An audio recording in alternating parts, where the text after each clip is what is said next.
ಇವತ್ತು D V ಜಿಯವರ 122ನೇ ಜನ್ಮದಿನದ ಆಚರಣೆಗೋಸ್ಕರ ನಾವೆಲ್ಲ ಸೇರಿದ್ದೀವಿ.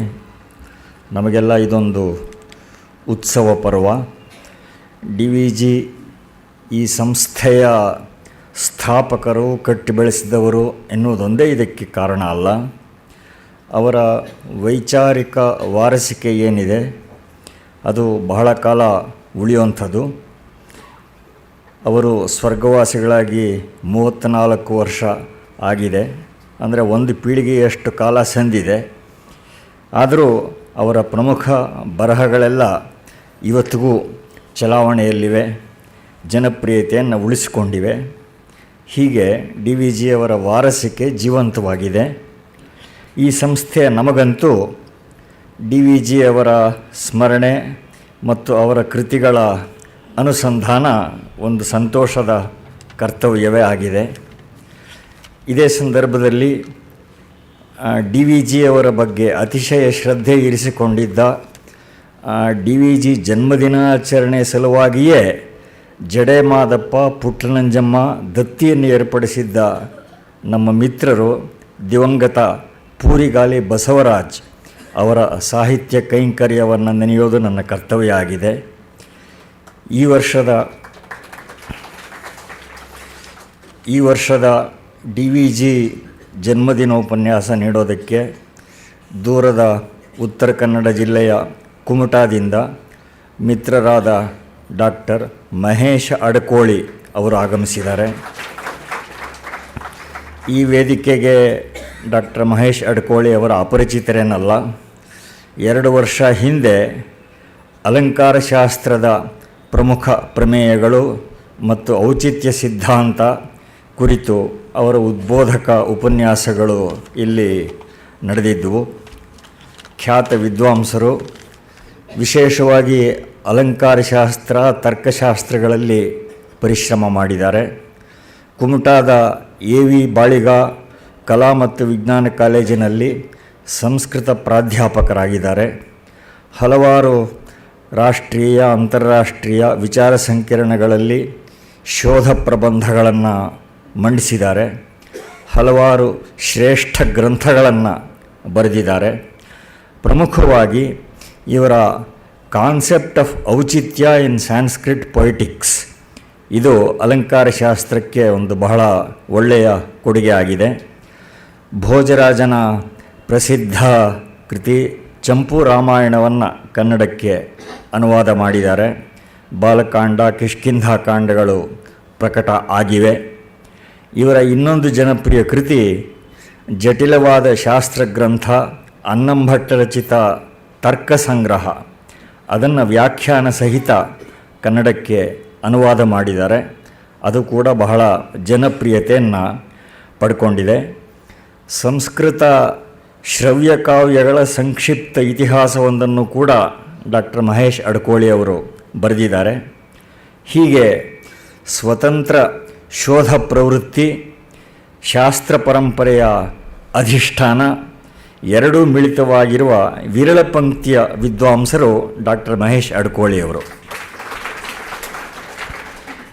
ಅವರಿಗೆ ಆತ್ಮೀಯ ಸ್ವಾಗತವನ್ನು ಕೋರ್ತಾ ಇದ್ದೇನೆ. ಇವತ್ತಿನ ಡಿ ವಿ ಜಿ ಜನ್ಮದಿನೋಪನ್ಯಾಸಕ್ಕೆ ಡಾಕ್ಟರ್ ಮಹೇಶ್ ಅಡಕೋಳಿಯವರು ಡಿ ವಿ ಜಿಯವರ ಕಾವ್ಯ ಶೈಲಿ ಈ ವಿಷಯವನ್ನು ಆಯ್ಕೆ ಮಾಡಿಕೊಂಡಿದ್ದಾರೆ. ಡಿ ವಿ ಜಿಯವರ ಪ್ರತ್ಯೇಕ ಕೃತಿಗಳನ್ನು ಕುರಿತು ಇಲ್ಲಿ ಅನೇಕ ವ್ಯಾಖ್ಯಾನಗಳು ಎಷ್ಟೋ ವರ್ಷಗಳಿಂದ ನಡೆದಿವೆ.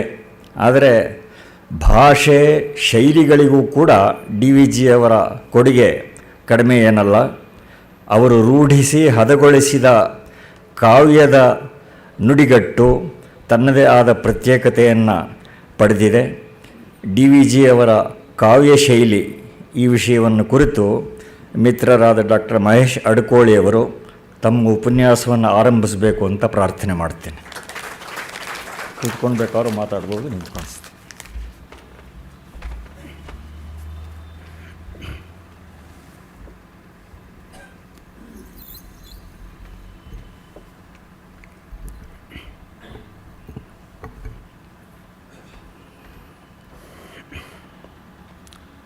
ಇದಂ ಕವಿಭ್ಯಃ ಪೂರ್ವೇಭ್ಯೋ ನಮೋ ವಾಕಂ ಪ್ರಶಾಸ್ಮಹೇ ವಿಂದೇಮ ದೇವತಾಂ ವಾಚಂ ಅಮೃತಾಮಾತ್ಮನಃ ಕಲಾಂ. ಸೇರಿದ ಎಲ್ಲ ಹಿರಿಯರಿಗೂ ಕೂಡ ನಮಸ್ಕಾರ.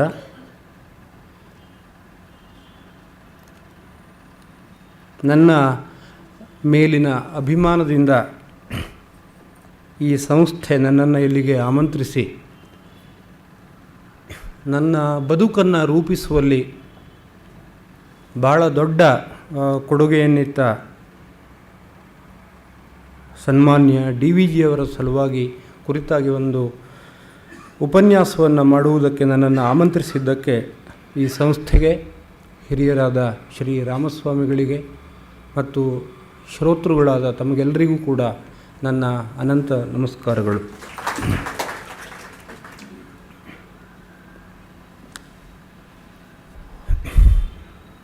ಉಪನಿಷತ್ತಿನ ಶ್ಲೋಕವೊಂದರಿಂದ ನನ್ನ ಉಪನ್ಯಾಸವನ್ನು ಆರಂಭಿಸ್ತಾ ಇದ್ದೇನೆ. ಓಂ ಪೂರ್ಣಮದಃ ಪೂರ್ಣಮಿದಂ ಪೂರ್ಣಾತ್ ಪೂರ್ಣಮುದಚ್ಯತೆ ಪೂರ್ಣಸ್ಯ ಪೂರ್ಣಮಾದಾಯ ಪೂರ್ಣಮೇವಾವಶಿಷ್ಯತೆ. ಈ ಮಂತ್ರವನ್ನು ಹೇಳುವುದಕ್ಕೆ ಕಾರಣ ಇದೆ. ಮುಳಬಾಗಿಲಿನ ವೆಂಕಟರಮಣಯ್ಯ ಅವರು ಯಾವ ಅಂತರ್ಬೋಧೆಯಿಂದ DVG ಗುಂಡಪ್ಪ ಅಂತ ಹೆಸರಿಟ್ಟರೋ ಅದು ಅಂಕಿತನಾಮ ಆಗುವುದರ ಬದಲು ಅನ್ವರ್ಥನಾಮವಾಯಿತು. ಉಪನಿಷತ್ತಿನ ಪೂರ್ಣತ್ವಕ್ಕೂ ಈ ಕನ್ನಡದ ಗುಂಡಪ್ಪನಿಗೂ ಬಹಳ ಅದ್ಭುತವಾದ ಸಂಬಂಧ ಇದೆ. ರಾಜಕೀಯ, ಅಧ್ಯಾತ್ಮ, ಕಾವ್ಯ, ಶಿಲ್ಪಾದಿ ಕಲೆಗಳು ಹೀಗೆ ಮನುಷ್ಯನ ಆಸಕ್ತಿಯ ಎಲ್ಲ ಕ್ಷೇತ್ರಗಳನ್ನು ವ್ಯಾಪಿಸಿದ DVG ನನಗೆ ಹೋಲಿಸುವುದಿದ್ದರೆ ಬಹುಶಃ ಸಂಸ್ಕೃತ ಸಾಹಿತ್ಯದಲ್ಲಿಯ ಕ್ಷೇಮೇಂದ್ರನನ್ನು ಸ್ವಲ್ಪ ಮಟ್ಟಿಗೆ ಹೋಲಿಸಬಹುದು ಏನು. ಒಂದು ರೀತಿಯ ವಿಶ್ವ ಕುತೂಹಲಿ ಇಬ್ಬರೂ ಕೂಡ. ಮತ್ತು DVG ಅವರು ಯಾವ ಕಾಲಘಟ್ಟದಲ್ಲಿ ನಮ್ಮ ಜೊತೆ ಇದ್ದರೂ 20ನೇ ಶತಮಾನದ ಪೂರ್ವಾರ್ಧದಲ್ಲಿ, ಆಗ ಕನ್ನಡ ಸಾಹಿತ್ಯವನ್ನು ಕಟ್ಟಿದಂತಹ ಮಹನೀಯರಲ್ಲಿ ಅನೇಕರು, ಕಾರಂತರು, ಪೂತಿನ, ಮಾಸ್ತಿ, ಗೌರೀಶ್ ಕಾಯ್ಕಿಣಿ, ಗೋರೂರು, ತೀನಂ ಶ್ರೀ, BM ಶ್ರೀ, ಕುವೆಂಪು, ಇವರೆಲ್ಲ ಈ ದೈತ್ಯ ದಿಗ್ಗಜರೆಲ್ಲರೂ ಕೂಡ ಬಹುಶ್ರುತರೆ. ಇವರಲ್ಲಿ ಒಬ್ಬೊಬ್ಬರೂ ಕೂಡ ಕಾವ್ಯ ಸಾಹಿತ್ಯಗಳನ್ನು ರಚಿಸಿ ಕನ್ನಡವನ್ನು ಶ್ರೀಮಂತಗೊಳಿಸಿದವರು ಅಷ್ಟೇ ಅಲ್ಲ, ತಾವೇ ಒಂದೊಂದು ಮಹಾಕಾವ್ಯವಾಗಿ ಬದುಕಿದವರು. ಅದು ಅವರ ವಿಶೇಷತೆ. DVG ಅವರನ್ನು ನಾನು ಪ್ರತ್ಯಕ್ಷವಾಗಿ ಕಾಣುವ ಭಾಗ್ಯ ನನಗೆ ಇಲ್ಲ. ಆದರೆ ಅವರ ಚಿತ್ರಗಳನ್ನು ನೋಡಿದ್ರೆ ನನಗೆ ಯಾವುದೋ ಜನ್ ಗುರುವಿನ ಒಂದು ಚಿತ್ರ ಕಂಡಂತೆ ಕಾಣಿಸ್ತದೆ. KV ಸುಬ್ಬಣ್ಣ ಅವರು ಅಕ್ಷರ ಪ್ರಕಾಶನದಿಂದ ಒಂದು ಚಿಕ್ಕ ಜನ್ ಒಡಪುಗಳು ಅಂತ ಪುಸ್ತಕ ತಂದಿದ್ದಾರೆ. ಅದರ ಮುಖಪುಟದಲ್ಲಿ ಒಬ್ಬ ಜನ್ ಗುರುವಿನ ಅದ್ಭುತವಾದ ಚಿತ್ರವನ್ನು ಅವರು ಕಲ್ಪಿಸಿದ್ದಾರೆ. DVG ಅವರನ್ನು ಕಂಡಾಗ ನನಗೆ ಆ ಜನ್ ಗುರುವಿನ ಒಂದು ಕಲ್ಪನೆ ಬರುತ್ತೆ. ಅಥವಾ ಒಬ್ಬ ಜನ್ ಗುರು ಬರೆದ ಮಹಾಕಾವ್ಯವೇ DVG ಆಗಿ ಬದುಕಿದರು ಏನೋ. DVG ಅವರ ಬದುಕಿನ ಬಹಳ ದೊಡ್ಡ ಉದ್ದೇಶ ಲೋಕ ಸಂಗ್ರಹ. ಇವರೆಲ್ಲ ಸಾಹಿತ್ಯಕ್ಕಾಗಿ ಬದುಕಿದವರು ಎನ್ನುವುದಕ್ಕಿಂತ ಬದುಕಿಗಾಗಿ ಸಾಹಿತ್ಯವನ್ನು ನಿರ್ಮಿಸಿದವರು ಎನ್ನುವುದು ಹೆಚ್ಚು ಸರಿಯಾದ ಮಾರ್ಗ ಆದೀತು. ಬದುಕನ್ನೇ ಒಂದು ಕಲೆ ಅಂತ ಪರಿಭಾವಿಸಬಲ್ಲ ಅವರಲ್ಲಿ, DVG ಅವರಲ್ಲಿ ಕಂಡುಬರಬಹುದಾದ ಒಂದು ಬಹಳ ಮುಖ್ಯವಾದಂತಹ ಅಂಶ ಅಂತಂದರೆ ಒಂದು ರೀತಿಯ ಅನಿರ್ವಚನೀಯವಾದ ನಿಸ್ಸಂಗತ್ವ. ಅವರಲ್ಲಿ ಎಲ್ಲ, ನಾನು ವೈಯಕ್ತಿಕವಾಗಿ ಕಾಣದೇ ಇದ್ದರೂ ಅವರ ಸಾಹಿತ್ಯದ ಮೂಲಕವಾಗಿ ಅವರನ್ನು ನಾನು ಪರಿಭಾವಿಸುವುದಿದ್ದರೆ, ಅವರು ಎಷ್ಟೇ ಅದ್ಭುತವಾದ ಶೃಂಗಾರಕ್ಕೆ ಸಂಬಂಧಪಟ್ಟ ಕಾವ್ಯವನ್ನು ರಚಿಸುವಾಗಲೂ ಯಾವುದೋ ಒಂದು ನಿಸ್ಸಂಗದ ನೆಲೆಯಲ್ಲಿ ಅವರು ಅದನ್ನು ರಚಿಸ್ತಾ ಇರುವುದನ್ನು ನಾವು ಕಾಣುತ್ತೇವೆ. ಅದನ್ನು ನಾವು ಪರಮ ವೈರಾಗ್ಯದ ನಿಸ್ಸಂಗ ಅಂತ ಕರೆಯಬೇಕಾಗಿಲ್ಲ, ಲೌಕಿಕ ನಿಸ್ಸಂಗತ್ವ ಅಂತ ಕರೆದರೂ ಏನೂ ತೊಂದರೆ ಏನೂ ಇಲ್ಲ. ಸೇಡಿಯಾಪು DVG ಅವರ ಬಗ್ಗೆ ಹೇಳುತ್ತಾರೆ ಒಂದು ಮಾತನ್ನು, ಅವರೆಂದು ಹೊಸದಾಗಿ ಕಂಡದ್ದನ್ನೆಲ್ಲ ಹಸನೆಂದು ಹಾರುವ ಹಸುಗೂಸಿನ ಬುದ್ಧಿಯವರಲ್ಲ ಅಂತ DVG ಅವರ ಬಗ್ಗೆ ಸೇಡಿಯಾಪು ವಿಚಾರ ಪ್ರಪಂಚದಲ್ಲಿ ಒಂದು ಮಾತು ಬರೆದಿದ್ದಾರೆ. ಮಹನೀಯರೇ, DVG ಅವರ ಕಾವ್ಯ ಶೈಲಿಯನ್ನು ವಿಚಾರಿಸುವ ಮುನ್ನ ಕಾವ್ಯದ ಬಗ್ಗೆ DVG ಅವರ ಸ್ವಂತ ಧೋರಣೆಗಳೇನು ಎನ್ನುವುದನ್ನು ನಾವು ಪರಿಶೀಲಿಸುವುದು ಒಳ್ಳೆಯದು. ಏಕೆಂದರೆ DVG ಒಬ್ಬ ಕಾವ್ಯಮೀಮಾಂಸಕರು ಕೂಡ ಹೌದು. ಅವರ ಜೀವನ ಸೌಂದರ್ಯ ಮತ್ತು ಸಾಹಿತ್ಯ ಶಕ್ತಿ, ಕಾವ್ಯ ಸ್ವಾರಸ್ಯ, ಆಮೇಲೆ ಗೀತ ಶಾಕುಂತಲದ ಸುದೀರ್ಘವಾದ ಭೂಮಿಕೆ, ಇವುಗಳಲ್ಲಿ ಕಾವ್ಯದ ಕುರಿತಂತೆ ಅವರ ನಿಲುವುಗಳು ತುಂಬ ಸ್ಪಷ್ಟವಾಗಿದ್ದಾವೆ. ಜೊತೆಗೆ ವಸಂತ ಕುಸುಮಾಂಜಲಿ, ಮಂಕುತಿಮ್ಮನ ಕಗ್ಗ, ಮರುಳ ಮುನಿಯನ ಕಗ್ಗ, ನಿವೇದನೆ ಮುಂತಾದ ಕಾವ್ಯ ರಚನೆಗಳಲ್ಲಿ ಕೂಡ ಅವರ ಕಾವ್ಯಮೀಮಾಂಸೆಯ ಹೊಳಹುಗಳು ಕಂಡುಬರ್ತವೆ. ಡಿ ವಿ ಜಿಯವರ ಕಾವ್ಯ ಸಿದ್ಧಾಂತಗಳಿಗೆ ಸಂಬಂಧಿಸಿದಂತೆ ನಾನು ಇಲ್ಲಿ ಗೀತ ಶಾಕುಂತಲದ ಭೂಮಿಕೆಯನ್ನು ಅತ್ಯಂತ ಪ್ರಮುಖವಾಗಿ ಆಧರಿಸಿದ್ದೇನೆ. ಅದಕ್ಕೆ ಕಾರಣ ಅವರ ಜೀವನ ಸೌಂದರ್ಯ ಮತ್ತು ಸಾಹಿತ್ಯ 1930ರಲ್ಲಿ, ಸಾಹಿತ್ಯ ಶಕ್ತಿ 1950ರಲ್ಲಿ ಪ್ರಕಟ ಆದವು. ಅಲ್ಲಿಂದ 10 ವರ್ಷಗಳ ನಂತರ ಅಂದರೆ 1960ರಲ್ಲಿ ಈ ಗೀತ ಶಾಕುಂತಲ ಪ್ರಕಟವಾಗಿರುವುದರಿಂದ ಡಿ ವಿ ಜಿಯವರ ಬದುಕಿನ ಒಂದು ಪರಿಪಕ್ವ ನೆಲೆಯಲ್ಲಿ ಅವರ ಅಭಿಪ್ರಾಯಗಳು ಅಲ್ಲಿ ನಮಗೆ ಲಭ್ಯವಾಗುತ್ತವೆ ಎಂಬ ಕಾರಣಕ್ಕಾಗಿ ಈ ಗೀತ ಶಾಕುಂತಲದ ಭೂಮಿಕೆಯನ್ನು ನಾನಿಲ್ಲಿ ಬಹುತೇಕವಾಗಿ ಆಧರಿಸಿದ್ದೇನೆ. ಹಿಂದಿಗಿಂತ ಮುಂದಿನದು ವ್ಯಾಕರಣದಲ್ಲಿ ಉತ್ತರೋತ್ತರಂ ಬಲೀಹ ಎಂಬ ನಿಯಮದ ಪ್ರಕಾರ ಈ ಯಾವುದು ಕೊನೆಯಲ್ಲಿ ಬಂದಿದೆಯೋ ಅದನ್ನು ನಾನು ಆಧರಿಸಿದ್ದೇನೆ. ಡಿ ವಿ ಜಿಯವರ ಈ ಕಲೆಗೆ ಸಂಬಂಧಪಟ್ಟಂತೆ, ಕಾವ್ಯ ಅಂತ ಮುಖ್ಯವಾಗಿ ನೇರವಾಗಿ ಅಲ್ಲವಾದರೂ ಕೂಡ ಕಲೆಗೆ ಸಂಬಂಧಪಟ್ಟಂತೆ ಅವರ ಪ್ರಮುಖವಾದ ವಿಚಾರಗಳು ಹೀಗಿದ್ದಾವೆ. ಮನುಷ್ಯ ಸಹಜವಾದ ಹೃದಯ ವಿಕಾಸವೇ ಕಲೆಗಳ ಮೂಲ. ಭಾವಾಭಿವ್ಯಕ್ತಿ ಹೃದಯ ಜೀವನದ ಒಂದು ಅನಿವಾರ್ಯ ಅವಶ್ಯಕತೆ. ಅಂತರಂಗದಲ್ಲಾಗುವ ಅನುಭವಗಳನ್ನು ಲಕ್ಷಿಸದೇ ಇರುವವನು ಯೋಗಿ, ಹೇಳಿಕೊಳ್ಳದಾತನು ಮೂಗಿ, ಮಿಕ್ಕೆಲ್ಲರೂ ಆ ಅನುಭವಗಳನ್ನು ಪ್ರಕಟಿಸಲು ಹವಣಿಸ್ತಾ ಇರುವವರೇ. ಅಂತರಂಗದ ಭಾರವನ್ನು ಇಳಿಸುವುದು ಕಲಾಕೃತಿಯ ಮೊದಲ ಪ್ರಯೋಜನ. ಇದು ಕವಿಗೆ ಸಂಬಂಧಪಟ್ಟು ಇಷ್ಟು ವಿಚಾರಗಳಾದರೆ, ನಂತರದ್ದು ಕಲಾವಿದನ ಸಧರ್ಮಿಗಳಿಗೆ, ಅವರು ಆ ಶಬ್ದವನ್ನು ಪ್ರಯೋಗಿಸ್ತಾರೆ. ಸಹೃದಯ ಶಬ್ದಕ್ಕಿಂತ ಸಧರ್ಮಿ ಎಂಬ ಶಬ್ದ ಅವರಲ್ಲಿ ತುಂಬ ಕಂಡುಬರುತ್ತದೆ. ಮೂರನೆಯದು ಶಾಸ್ತ್ರ ಪಂಡಿತನಿಗೆ. ಶಾಸ್ತ್ರಜ್ಞಾನವು ಕಲಾನುಭವವು ಒಂದೇ ಪದಾರ್ಥವಲ್ಲ. ಮನುಷ್ಯ ಸ್ವಭಾವದ ಉಲ್ಲಾಸ ಕಲೆಗೆ ಮೂಲದ್ರವ್ಯವಾದರೆ, ಕಲೆಯನ್ನು ಪರಿಷ್ಕರಿಸಿ ಮತ್ತಷ್ಟು ಸೊಗಸುಗೊಳಿಸುವ ಶಾಸ್ತ್ರ ಮನುಷ್ಯನ ಬುದ್ಧಿಯ ಪ್ರಭಾವ. ಪ್ರಕೃತಿ ಸಿದ್ಧವಾದ ಉಲ್ಲಾಸ ಬುದ್ಧಿಕ್ರಿಯೆಯಿಂದ ಸಂಸ್ಕೃತವಾಗಿ ಕಲೆಯಾಗುವುದು ಶಾಸ್ತ್ರಕ್ರಿಯೆಯಿಂದ. ಹೀಗೆ ಕಲೆಯ ಉತ್ಕೃಷ್ಟತೆಯನ್ನು ನಾವು ಕಾಣಬಹುದು. ಶಾಸ್ತ್ರ ಪಾಂಡಿತ್ಯವು ಅನುಭವ ರಸಿಕತೆಯು ವಿಭಿನ್ನ ಸಂಪತ್ತುಗಳು. ಇವೆರಡು ಒಬ್ಬನಲ್ಲಿಯೇ ಮೇಳೈಸಿದರೆ ಬಹುದೊಡ್ಡ ಸೊಗಸು. ಆತನೇ ಆದರ್ಶ ವಿಮರ್ಶಕ ಎಂದು ನಮ್ಮ ಮನಸ್ಸಿಗೆ, ನಮ್ಮ ಅಂಡರ್ಲೈನ್ ಮಾಡಿದ್ದೇನೆ ನಾನು, ಅವರೇ ಹೇಳಿದ್ದು ಅದು. ಇವೆರಡು ಒಬ್ಬನಲ್ಲಿಯೇ ಮೇಳೈಸಿದರೆ ಆತ ಆದರ್ಶ ವಿಮರ್ಶಕ ಎಂದು ನಮ್ಮ ಮನಸ್ಸಿಗೆ ಅನಿಸುತ್ತದೆ. ತಾನು ಕಲಿತ ಶಾಸ್ತ್ರವನ್ನು ಈತ ಮರೆತುಕೊಂಡಿದ್ದಾನೋ ಎನ್ನಿಸುವಷ್ಟರ ಮಟ್ಟಿಗೆ ಇರಬೇಕು ಅವನ ಮನಸ್ಸಿನ ಸರಳತೆ ಮತ್ತು ಉದಾರತೆ. ಕಾವ್ಯದ ಬಗ್ಗೆ ಡಿ ವಿ ಜಿಯವರ ಧೋರಣೆಗಳು ಮುಖ್ಯವಾಗಿ ಭಾರತೀಯ ಸೌಂದರ್ಯ ಶಾಸ್ತ್ರ ರಸಸಿದ್ಧಾಂತಗಳಿಂದ ಪ್ರೇರಿತವಾದವುಗಳು. ಆದರೆ ಅಷ್ಟು ಮಾತ್ರ ಅಲ್ಲ, ಜೊತೆಯಲ್ಲಿ ಪಾಶ್ಚಾತ್ಯ ಚಿಂತಕರಾದಂತಹ ಐ.ಎ. ರಿಚರ್ಡ್ಸ್, ಕೋಲ್ರಿಡ್ಜ್ ಮುಂತಾದವರ ಗಾಢವಾದ ಪ್ರಭಾವವನ್ನು ಅವರ ಕಾವ್ಯ ಸಿದ್ಧಾಂತಗಳಲ್ಲಿ ನಾವು ಕಾಣುತ್ತೇವೆ. ಸಹೃದಯನಿಗೆ ಸಂಬಂಧಪಟ್ಟಂತೆ ಅವರು ಎರಡು ಮುಖ್ಯ ಅಂಶಗಳನ್ನು ಪ್ರತಿಪಾದಿಸುತ್ತಾರೆ. ಒಂದು ಸರಳ ವಿಶ್ವಾಸ. ಇಲ್ಲಿ ಅವರು ನೇರವಾಗಿ ಈ ಪಾಶ್ಚಾತ್ಯ ಒಂದು ಕಲ್ಪನೆಯನ್ನು ತರ್ತಾರೆ. ವಿಲಿಂಗ್ ಸಸ್ಪೆನ್ಷನ್ ಆಫ್ ಡಿಸ್ಬಿಲೀಫ್ ಅಂತ ನಾವೇನು ಹೇಳುತ್ತೇವೆ ಅದನ್ನು ಸ್ಪಷ್ಟವಾಗಿ ಅವರು ಕನ್ನಡದಲ್ಲಿ ಬರೆದಿದ್ದಾರೆ. ಅಲ್ಲಿ ಅಪನಂಬಿಕೆಯ ಮನೋವೃತ್ತಿಯನ್ನು ಈ ಸಹೃದಯನಾದವನು ಉದ್ದೇಶಪೂರ್ವಕವಾಗಿ ದೂರ ಇರಿಸಬೇಕು. ಇದು ಸರಳ ವಿಶ್ವಾಸ ಕಾವ್ಯಕ್ಕೆ ಸಂಬಂಧಪಟ್ಟು ಇರಬೇಕಾದದ್ದು. ಕಥಾ ಸಂಗತಿಯ ವಾಸ್ತವಿಕತೆಯ ವಿಷಯದಲ್ಲಿ ನಮಗಿರುವಂತಹ ಸಂಶಯಗಳನ್ನು ಬದಿಗಿರಿಸಿ ಆ ಸಂಗತಿಯಲ್ಲಿ ಪ್ರಸಕ್ತನಾದ ವ್ಯಕ್ತಿಯ ಗುಣಶೀಲ ವಿಕಾಸದೆಡೆಗೆ ನಮ್ಮ ಗಮನವನ್ನು ತಿರುಗಿಸಬೇಕು. ಎರಡನೆಯದು ತಾತ್ಪರ್ಯ ದೃಷ್ಟಿ. ಸಹೃದಯನ ದೃಷ್ಟಿ ಕಲಾಕೃತಿಯ ಒಟ್ಟು ಅರ್ಥದ ಕಡೆಗೆ ಇರಬೇಕು. ಕವಿ ತನ್ನ ಪ್ರೌಢಿಯಿಂದ ವಾಗ್ವಿಜೃಂಭಣೆ ಮಾಡಿಯಾನು, ಆದರೆ ನಮಗೆ ಪರಿಗ್ರಾಹ್ಯವಾದದ್ದು ಆ ಧೋರಣೆಯಿಂದ ಧ್ವನಿತವಾಗುವಂತಹ ಭಾವಾವೇಗವೇ ಹೊರತು ಅಲ್ಲಿಯ ಚಿಕ್ಕ ಪುಟ್ಟ ಯಾವ ದೋಷಗಳು ಬರ್ತವೆಯೋ ಆ ದೋಷಗಳನ್ನು ನಾವು ಪರಿಶೀಲಿಸತಕ್ಕದ್ದಲ್ಲ. ಇಡೀ ಕಾವ್ಯದ ರಾಘವಾಂಕ ಹೇಳಿದಂತೆ ನಡೆವರೆಡಹದೆ ಕುಳಿತರೆಡಹುವರೆ, ಅಲ್ಲಿ ಕಡೆತನಕ ಬಂದ ಲೇಸಿಂಗೆ ತಲೆದೂಗೆ ತಲೆಯೊಡೆಯುವುದೇ ಬೇನೆಯರಿಯದ ನೀರಸರನೇಕೆ ಪುಟ್ಟಿಸಿದ ನಭುಜ ಭವನು ಅಂತ ರಾಘವಾಂಕ ಏನು ಹೇಳಿದ ಆ ಮಾತನ್ನು ನೇರವಾಗಿ ಇಲ್ಲಿ ಡಿ ವಿ ಜಿ ಅನುವಾದಿಸ್ತಾ ಇದ್ದಾರೆ. ಗೀತ ಶಾಕುಂತಲದ ಬಳಿಕ ಪ್ರಕಟ ಆದ ಕಾವ್ಯ ಸ್ವಾರಸ್ಯ ಎಂಬ ಗ್ರಂಥದಲ್ಲಿ ಸಾಹಿತ್ಯ ಸಂಹಿತೆ ಅಂತ ಒಂದು ಲೇಖನ ಇದೆ. ಕೇವಲ 4 ಪುಟಗಳ ಈ ಚಿಕ್ಕ ಲೇಖನ ಕಾವ್ಯಮೀಮಾಂಸೆಯನ್ನು ಆಧ್ಯಾತ್ಮದ ಜೊತೆಗೆ ಅದ್ಭುತವಾಗಿ ಬೆಸೆಯುತ್ತದೆ.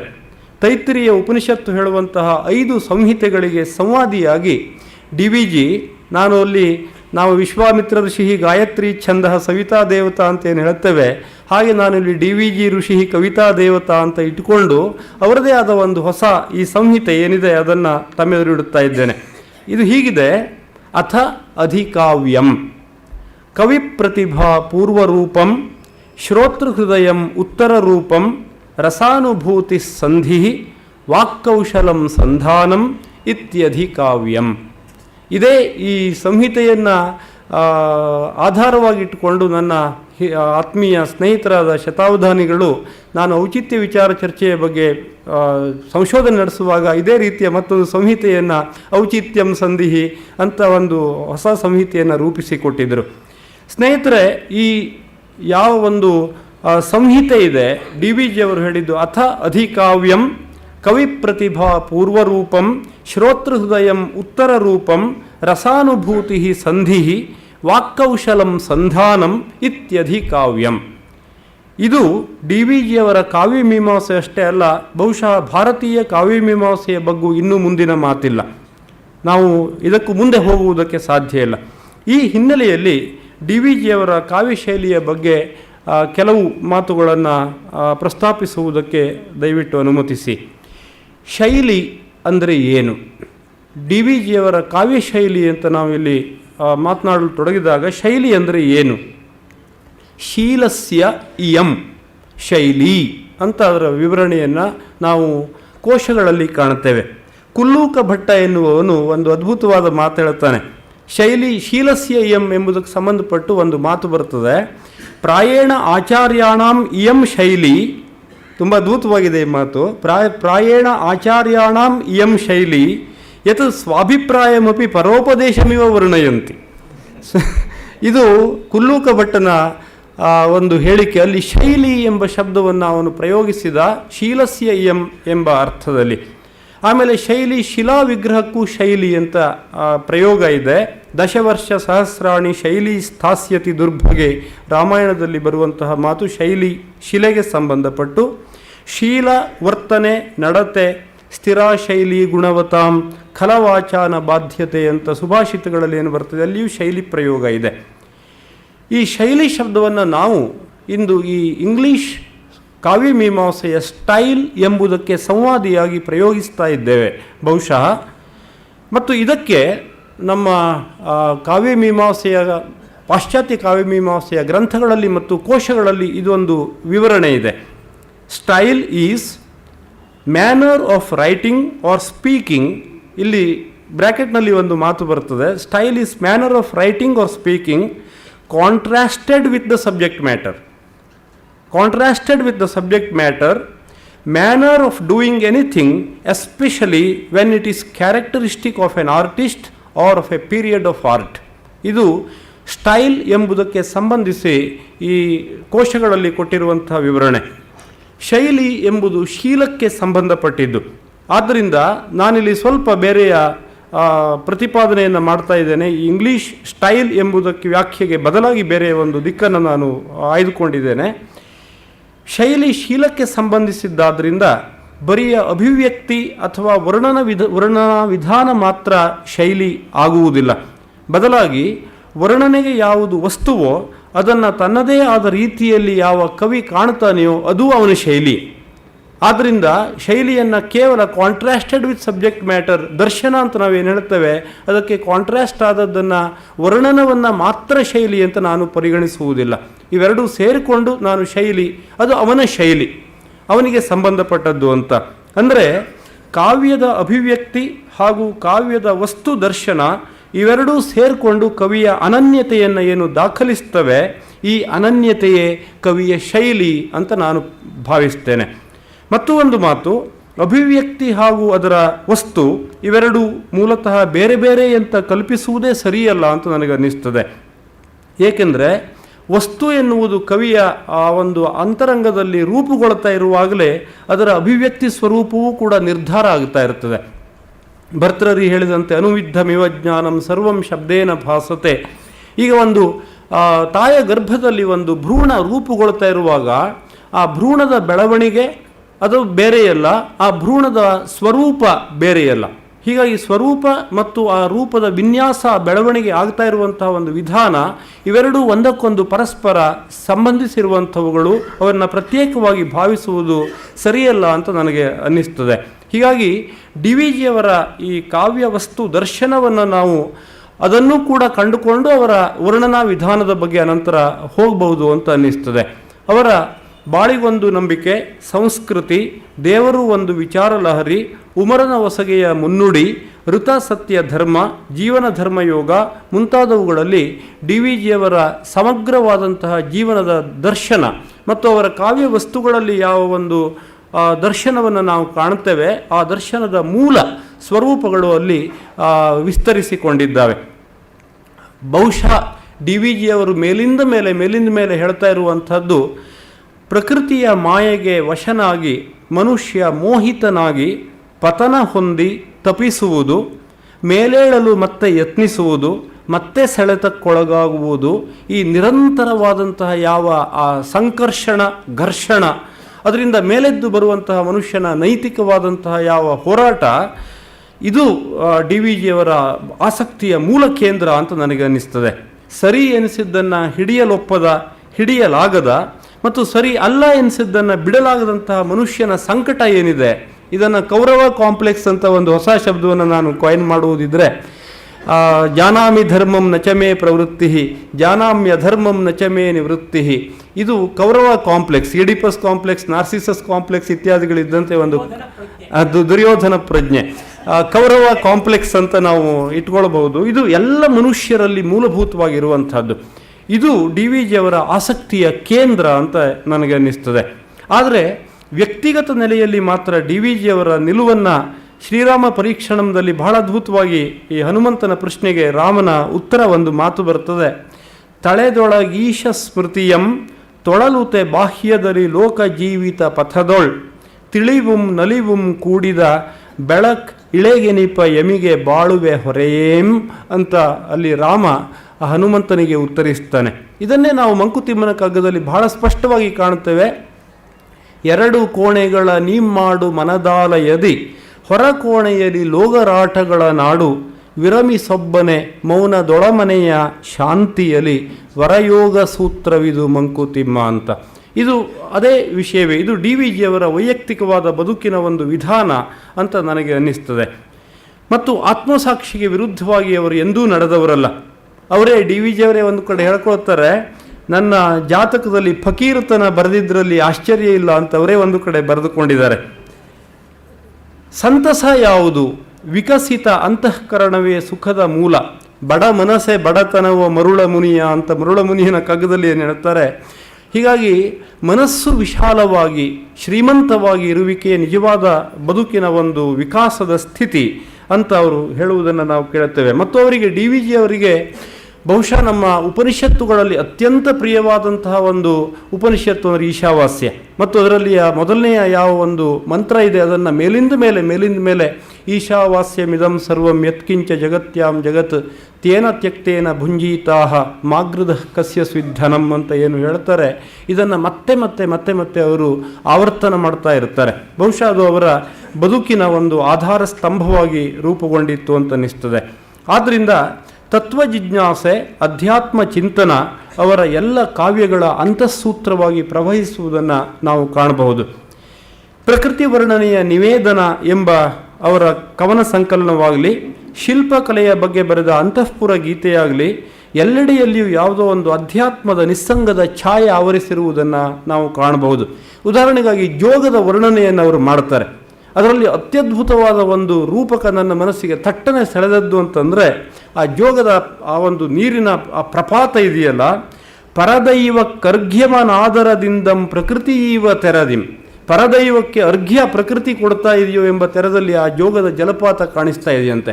ಬಹುಶಃ ಆ ನೀರನ್ನು ಹೀಗೆ ಅಧ್ಯಾತ್ಮದ ಏನು ಕಾಸ್ಮಿಕ್ ಆದಂತಹ ಒಂದು ರೀತಿಯಲ್ಲಿ ಅದನ್ನು ರೂಪಿಸುವುದಿದೆಯಲ್ಲ, ಅದು ಡಿ ವಿ ಜಿ ಅವರಂತಹ ಮಹಾನುಭಾವರಿಗೆ ಮಾತ್ರ ಸಾಧ್ಯವಾಗಬಲ್ಲಂತಹದ್ದು. ಮತ್ತು ಅವರ ಈ ನಿಸ್ಸಂಗದ ಛಾಯೆಯಲ್ಲಿ, ಅಧ್ಯಾತ್ಮದ ಒಂದು ಆವರಣದಲ್ಲಿ ಎಲ್ಲಿಯೂ ವಿಷಾದ ಇಲ್ಲ. ಅದು ಅವರ ಒಂದು ವಿಶೇಷತೆಯನ್ನು ನಾವು ಪಾಸಿಟಿವ್ ಅಪ್ರೋಚ್ ಟು ಲೈಫ್, ಇದು ಬದುಕಿನಲ್ಲಿ ಬಹಳ ಮುಖ್ಯವಾಗಿ ಅವರು ರೂಢಿಸಿಕೊಂಡಿರುವಂಥದ್ದು. ಆದರೆ ಬಹಳ ಅಪರೂಪವಾಗಿ ನನಗೆ ಶಾಕ್ ಎನಿಸುವಂತಹ ಒಂದು ಪದ್ಯ, ಮರುಳ ಮುನಿಯನ ಕಗ್ಗದಲ್ಲಿ ಒಂದು ಪದ್ಯ, ಬಹುಶಃ ಬದುಕಿನ ಕೊನೆಗೆ, ಯಾಕೆಂದರೆ ಅವರು ಮೃತರಾದ ನಂತರ ಪ್ರಕಟ ಆದದ್ದು ಮರುಳ ಮುನಿಯನ ಕಗ್ಗ. ಅದರಲ್ಲಿ ಒಂದು ಪದ್ಯ ಮಾತ್ರ ಡಿ ವಿ ಜಿಯವರ ಇಡೀ ಸಾಹಿತ್ಯದಲ್ಲಿ ಎಲ್ಲಿಯೂ ಕಾಣದೇ ಇರುವಂತಹ ಒಂದು ಪದ್ಯ ಕಾಣಿಸ್ತದೆ. ಅತಿಶಯದ ಮನ್ನಣೆಯ ಜಗದಿ ನೀಂ ಪಡೆಯುವೊಡೆ ಮೃತನಾಗು. ಅತಿಶಯದ ಮನ್ನಣೆಯ ಜಗದಿ ನೀಂ ಪಡೆಯುವೊಡೆ ಮೃತನಾಗು. ನಿನಗಂದು ಮಿತ್ರ ಬಂಧುಗಳು ಇತರರ್ಗೆ ತೋರದಾದರವನ್ ಎರೆವರು ಹೆಣಕೆ. ಇತರರ್ಗೆ ತೋರದಾದರವನ್ ಎರೆವರು ಹೆಣಕೆ. ಕೃತಕೃತ್ಯವಲ್ತೆ ಶವ ಮರುಳ ಮುನಿಯ ಅಂತ. ಕೃತಕೃತ್ಯವಲ್ತೆ ಶವ. ಡಿ ವಿ ಜಿ ಎಲ್ಲಿಯೂ ಈ ರೀತಿಯ ದೃಷ್ಟಿಕೋನವನ್ನು ಪ್ರಕಟಿಸಿದ್ದನ್ನು ನಾನು ಇಡೀ ಅವರ ಈ ಸಾಹಿತ್ಯ ನನಗೆ ತಿಳಿದ ಮಟ್ಟಿಗೆ ನಾನು ಆಲೋಡನೆ ಮಾಡಿದ್ದೇನೆ.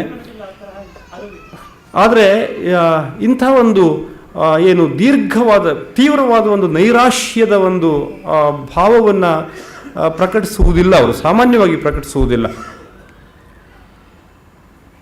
ಕವಿಯ ಕಾವ್ಯಶಕ್ತಿಯ ಮೂಲ ಯಾವುದು? ಅವರು ನಿವೇದನ ಎಂಬ ಕವನದಲ್ಲಿ ಒಂದು ಅದ್ಭುತವಾದ ಒಂದು ಪದ್ಯ ಇದೆ. ಬಹಳ ಸರಳವಾಗಿದೆ ಇದು. ರವಿಗೆ ಬೆಳಕ ಭುವಿಗೆ ಬಲವ ಜವವ ವಾಯುಗೀವ ತೆರದಿ ಕವಿಯ ವಚನ ಕವನೆ ಸರಸಭಾವವೀವನು. ಕವಿಯ ವಚನಕ್ಕೆ ಸರಸಭಾವವನ್ನು ಕೊಡುವವನು ಅವನೇ. ಅಂದರೆ ಈ ಕಾವ್ಯ ಎನ್ನುವುದು ಒಂದು ಅಧ್ಯಾತ್ಮದ ಒಂದು ಸಿದ್ಧಿ ಎಂಬ ತೆರದಲ್ಲಿ ಅವರೇನು ಚಿತ್ರಿಸ್ಕೊಂಡು ಹೋಗ್ತಾರೆ ಮತ್ತು ಜೀವನದುದ್ದಕ್ಕೂ ಅದನ್ನು ಹಾಗೆ ಮಾಡಿಕೊಂಡವರು. ನಾನು ಸಂಸ್ಕೃತ ಕಾವ್ಯ ಅಂತ ಚಿಕ್ಕ ಪುಸ್ತಕದಲ್ಲಿ ಒಂದು ಕಡೆ ಎಲ್ಲಿಯೋ ಬರೆದ ನೆನಪಿದೆ. ಸಂಸ್ಕೃತದ ಕವಿಗೆ ಕಾವ್ಯ ರಚನೆಯೇ ಒಂದು ಉಪಾಸನೆ. ಹೀಗಾಗಿ ಇಡೀ ಸಂಸ್ಕೃತ ಕಾವ್ಯವೇ ಒಂದು ಸ್ತೋತ್ರ ಅವನಿಗೆ, ಮತ್ತು ಸ್ತೋತ್ರ ಸಾಹಿತ್ಯ ಅಂತ ಬೇರೆ ಬರೀಬೇಕಾಗಿಲ್ಲ ಅಂತ. ಅವನು ವಾಗ್ದೇವಿಯ ಯಾವ ನಿರಂತರವಾದ ಉಪಾಸನೆಯನ್ನು ಮಾಡ್ತಾನೆ, ಆ ಉಪಾಸನೆಯನ್ನು ನಾವು ಕಾಣ್ತೇವೆ. ಹೀಗಾಗಿ ಕವಿಯ ವಚನ ಅವನೇ ಸರಸ ಭಾವವೀವನು, ಅವನೇ ಶಿಲ್ಪ ಚಿತ್ರಕೃತಿಗೆ ಜೀವವೀವನು.